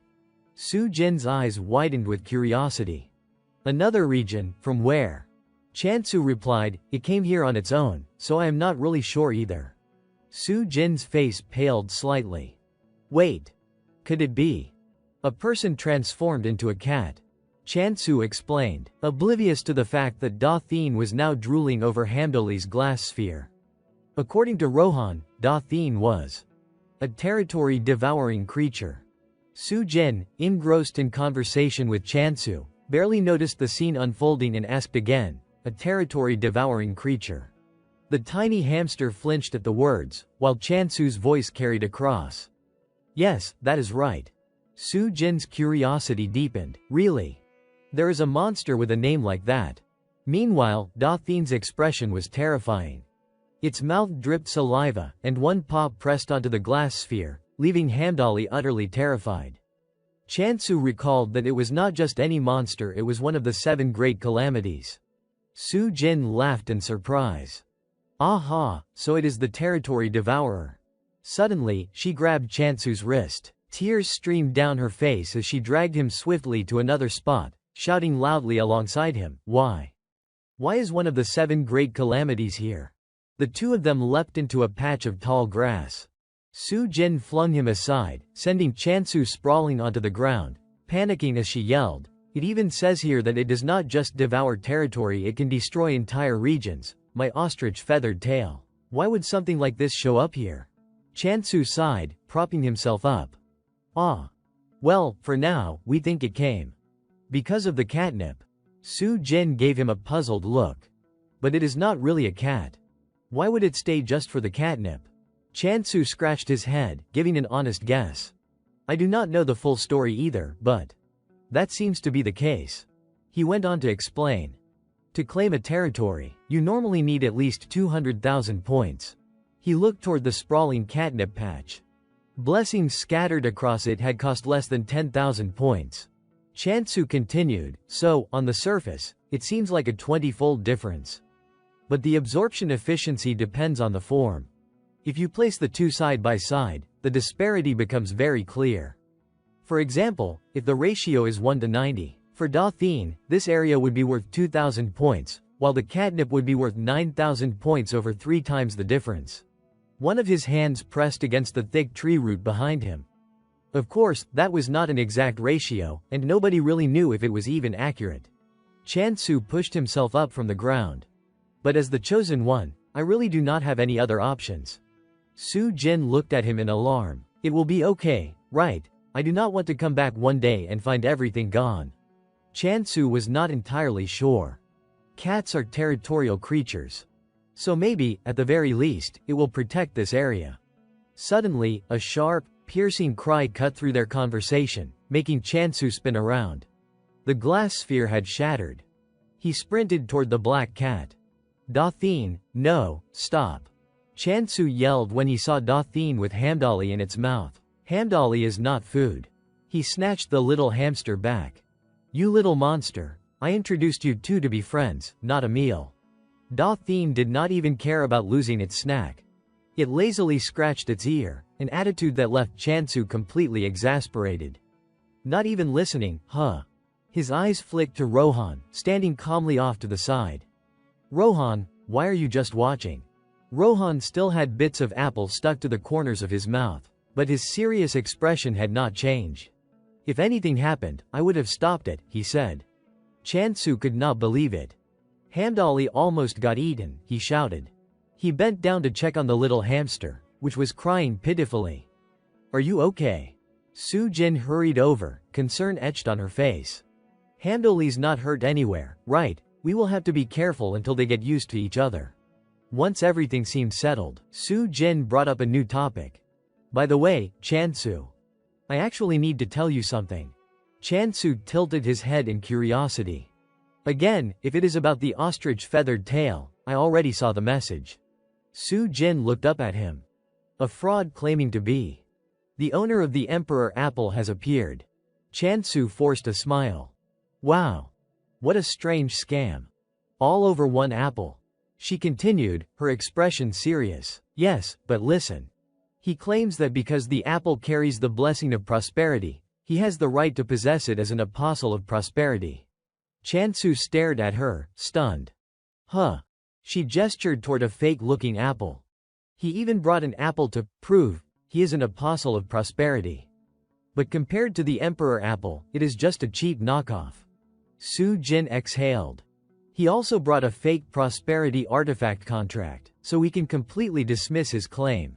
Luckily, seeing Chansu remain silent, she looked up at him. Noticing his head bowed and his face clouded, Su Jin asked gently, "What is wrong?" Chansu's hand clenched tightly. In his mind, he wondered, was there really another apostle besides him? He recalled the image of the trembling ginseng plant on the ground. Until now, it had never revealed itself. He also thought of the little ones, Hamdali and the others, playing all around him, and yet now someone was claiming ownership, boldly calling themselves prosperity. A huge question formed in his mind: could this person have truly been an apostle from the start? Chansu spoke seriously. "Ms. Hey Su Jin, we need to find that person." Seeing the determined expression on his face, she asked in curiosity, "Do you know him?" Hamdali gaped, sensing that he was about to reveal the truth. "No. Actually, it was more than that." Chansu looked straight at her, his voice firm. "I am the true apostle of prosperity." Su Jin was stunned. Her shock made her exclaim, "What?" Chansu's face darkened as he turned sharply away. "Have you heard the saying that with money, one can command even demons? Let us offer a reward for them." He picked up a bright red apple from the ground. "I will pay extra personally for that artifact." Chansu held the apple, as large as his own head, alight with a sharp gaze aimed directly at her. "And if we capture him alive, I will reward 100 emperor apples." Rohan, standing off to the side, hesitated slightly at the words. He furrowed his brows. 100 apples. The scene shifted to a dark, shadowy place. At the same time, somewhere in a narrow alley within the domain of the god of negation, a man in a black cloak walked forward, muttering to himself. "To persuade Rohan and his disciple, I will need a 2 lin." He gritted his teeth in anger. An apostle of the god of negation without a 2 lin is like fried ink with no ink, a red bean bun with no filling, sushi without fish, military hotpot without ham, a fish cake with no fish. He pictured the skeletons struggling to hold apples, their hands slipping, and sighed. "I could use a low-grade 2 lin, but the 5th-generation ones will surely ruin the plan." The wooden door creaked open. Inside, an elderly man in the shop greeted him cheerfully. Well, look who is here, our impecunious friend." The hooded man frowned in annoyance. "I am a customer, you know." He did not want to speak much, simply taking the piece of paper the shopkeeper placed on the table. "Whatever. Hand it over," the shopkeeper said, handing over the item while asking, "And the payment?" The cloaked man gritted his teeth and handed over a large black gemstone. "He will accept the material too, right?" The shopkeeper grumbled, snatching the stone from him. "You have to let go before I can take it." The man held on tightly, unwilling to release it. "You know I had to pay extra to get this from that old man, right?" "Of course I know," the shopkeeper replied. He yelled back, "I am selling it below market price, you know." After a tiring struggle, the shopkeeper finally yanked the stone from the man's hand. "I am not senile yet, kid." The man slumped, staring at the ground. "Give me a good price." The shopkeeper sighed, helpless. "You think I can just dig up money like that?" The man frowned sadly. "This might be the last time we meet. We have known each other a long time. At least give me a little discount, right?" Squinting one eye, the shopkeeper finally relented. "You really know how to soften me up, you know that." He leaned forward, eyes gleaming with excitement. "All right, you have gone broke searching for emperor apples, have not you?" The man frowned, at a loss for words. "You are not talking about that ridiculous scammer, are you?" The shopkeeper raised a hand seriously, regarding him. "Not entirely. Even some enlightened folks have been tricked." He smirked knowingly. "Well, everyone knows that already. But here's some hot news." The man bristled with impatience but held back. "Spit it out." The shopkeeper's voice made him freeze. "There is a bounty on that scammer, 100 emperor apples if you catch him alive. Extra pay if you can retrieve the artifact." The man smirked, curling his lips into a sharp grin. Without another word, he spun on his heel and dashed off. Thanks for the reward, the shopkeeper called after him. If you are that grateful, remember to come back. He hurried down the empty street, feet pounding the pavement, not stopping for a moment. Finally, he found his target. A wild excitement lit his eyes as he broke into a sprint, face fierce with anticipation. My engagement gift. Not long after, in some miraculous way, the black-haired guy actually showed up in Chansu's territory with two of his buddies, earnestly begging to join his subordinates. Please accept me, I will work myself to the bone, he declared with a dead serious expression. Chansu, however, felt a bit overwhelmed by the whole situation. Is this some kind of joke, he wondered, then turned to ask Rohan, who was happily munching on an apple beside him, what am I supposed to do here? Before he could even finish his sentence, he noticed Rohan's indifferent face and let out a long sigh. Never mind. Just eat your apples. Across from them, the long-haired guy continued pleading, all for you, Chansu, I even caught this guy, please accept me. As if to emphasize his point, a skeletal soldier dragged a bound brown-haired man forward. Chansu did not need an explanation. He instantly recognized the captive as the impostor who had been selling emperor apples. That fast, he thought, genuinely surprised. Considering the travel restrictions and distance involved, it meant the man must have been captured almost immediately after the bounty of 100 emperor apples was announced. Everything happened too quickly, almost unnaturally quickly. It had to be the prosperity aura at work. Realizing that, Chansu's expression darkened slightly. He examined the scammer writhing on the ground. The guy did not look especially cunning, just an ordinary man. So how did he even manage to fool people? The scammer suddenly shrieked like a rabid dog. Hey, you bastard, hurry up and untie me. This is insubordination against your superior, do you hear me? Chansu's reply was cold enough to make the air drop a few degrees. I am not sure about your so-called persuasion skills, but you certainly know how to irritate people. The scammer, completely fearless or too stupid to realize he should be scared, kept grinning defiantly. And as if you would ever be able to kill me. That final jab seemed to hit Chansu's limit. Without hesitation, he pressed the razor-sharp edge of his sickle against the man's throat and growled, voice dripping with murderous intent, since you are from the Heavenly Monarch faction. Do you have any idea what I could do to you? I can see, right now, exactly where and how I should cut. Then, deciding he would scare the scammer enough, Chansu pulled the sickle away and ordered, before anything else, check his magical artifacts. The scammer panicked instantly, sweat pouring down his face. How dare you try to steal from your senior? Chansu's face twisted, turning almost purple with anger as killing intent poured out of him again. You keep running your mouth, but there is nothing senior-like about you at all. His long-haired companion, eager to take credit, immediately brought over a magical item, a wreath-like artifact, and handed it to Chansu. Here it is. Chansu looked down at the wreath in his hand, and the realization hit him immediately. So the aura did not come from the artifact. Which means that he... Up ahead, the impostor started barking again, his voice rising in a frantic snarl. Do not touch it, it is mine. Chansu could only exhale in exasperation at the nonsense coming from the man. Is this guy really my senior? No. It is exactly because someone like him is a senior that prosperity ended up in this mess. As the thought crossed his mind, his hand unconsciously curled into a tight fist out of sheer frustration. Forcing himself to stay composed, he set the flower crown on his own head and declared, a traitor who has never even visited the goddess. What gives you the right to talk about the Emperor's apple? The impostor shot back immediately, I am the true apostle of the Heavenly King, and I deserve the privileges that come with it. Chansu shook his head, dismissing the claim outright.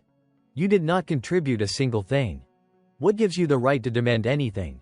Hearing that, the impostor suddenly burst into loud, mocking laughter. And what about you? What have you done? You grew up on top of the foundation I built. Chansu's voice subtly shifted as he questioned him, so you are claiming everything was meant for you from the start. At that, the impostor nodded so vigorously he looked like a pecking bird, scrambling to claim every last drop of credit. That is right, the apples, the temple, even the monsters, everything exists because of me. Hearing that, Chansu felt his teeth grind together in silent fury. I was alone, completely lost and powerless, stranded in a desolate place. What does he know to spout such meaningless garbage? Stay calm.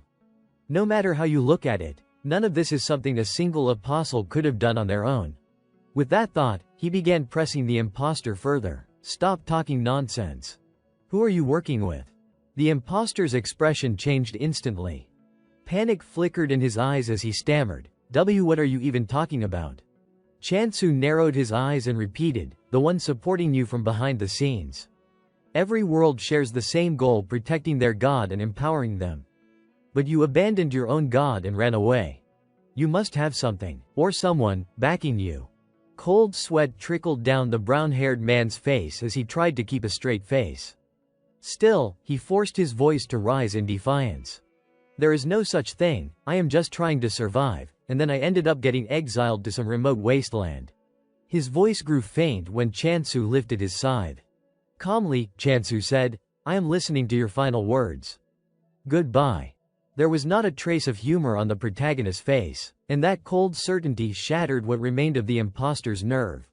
Panicking, he blurted out everything before the blade came down. Wait, I did not have a choice, I am not like you. I am just an ordinary guy who has never even swung a scythe before. Chansu refused to indulge the man's pathetic rambling. Stop spewing useless nonsense and tell me who is behind you. I do not know. The impostor muttered weakly. Chansu raised his scythe again in warning, and the man nearly wet himself. I really do not know, they said they would give me enough money to live comfortably for the rest of my life, so I did what they told me, but I have not even seen a single coin, I was tricked too. His voice quivered with resentment, but Chansu had no sympathy to spare. So what you are saying is, you are completely useless. Only then did the brown-haired man seem to truly grasp the danger he was in. He collapsed into desperate pleading. Please, spare me. I swear I will never do anything like this again. It is too late. Chansu's reply was cold and final. With a swift motion, he struck the back of the man's neck with the handle of his scythe, knocking him out instantly. Seeing the man sprawled on the ground like a dead dog, Chansu could not help feeling a trace of dissatisfaction. I really want to cut his head off right now. But even if this is a game world, I still can't picture myself actually harming a real person with my own hands. The thought left him with a long, weary sigh. At that moment, a crimson notification screen suddenly appeared in the sky above him.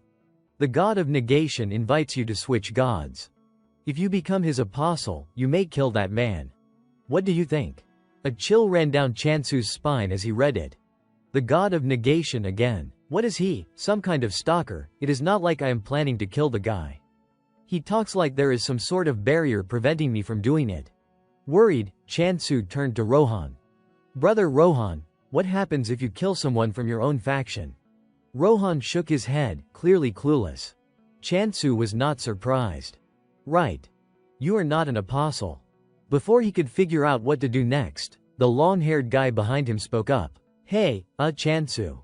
Negative recovery is an exception, but normally, it is taboo. If you do that, you will either get punished or straight up kicked out. Hearing that, the pieces finally clicked into place.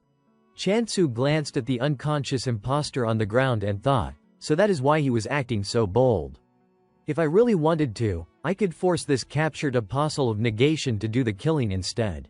Meanwhile, another message flashed across the sky. You possess the talent befitting an apostle of negation. Chansu rejected it without hesitation. It is not a fit for me. I am not interested. The god did not seem ready to give up. Switch gods, and you will gain incomparable power. Chansu scowled. No. The god made one last attempt. The city offers a 1-month free trial. That was the last straw. Chansu shouted in sheer frustration. I said I am not doing it. What kind of religion is this? If he can send messages out of nowhere like this, he must be tied to all of this somehow. Still fuming, he turned back toward the group. The long-haired man flinched under the killing intent in Chansu's eyes. But just as quickly, Chansu softened his expression and asked, You said you wanted to join me, right? The long-haired guy instantly perked up. Yes, that is right. I do not even need a reward. The protagonist gave a small nod. We will discuss employment conditions later. For now, here's your first task, keep an eye on the traitor. He gestured toward the unconscious impostor lying on the ground. The scene shifted to the ruined shrine. The goddess, who had just awoken from her slumber, suddenly gasped. That is Prosperity's divine relic.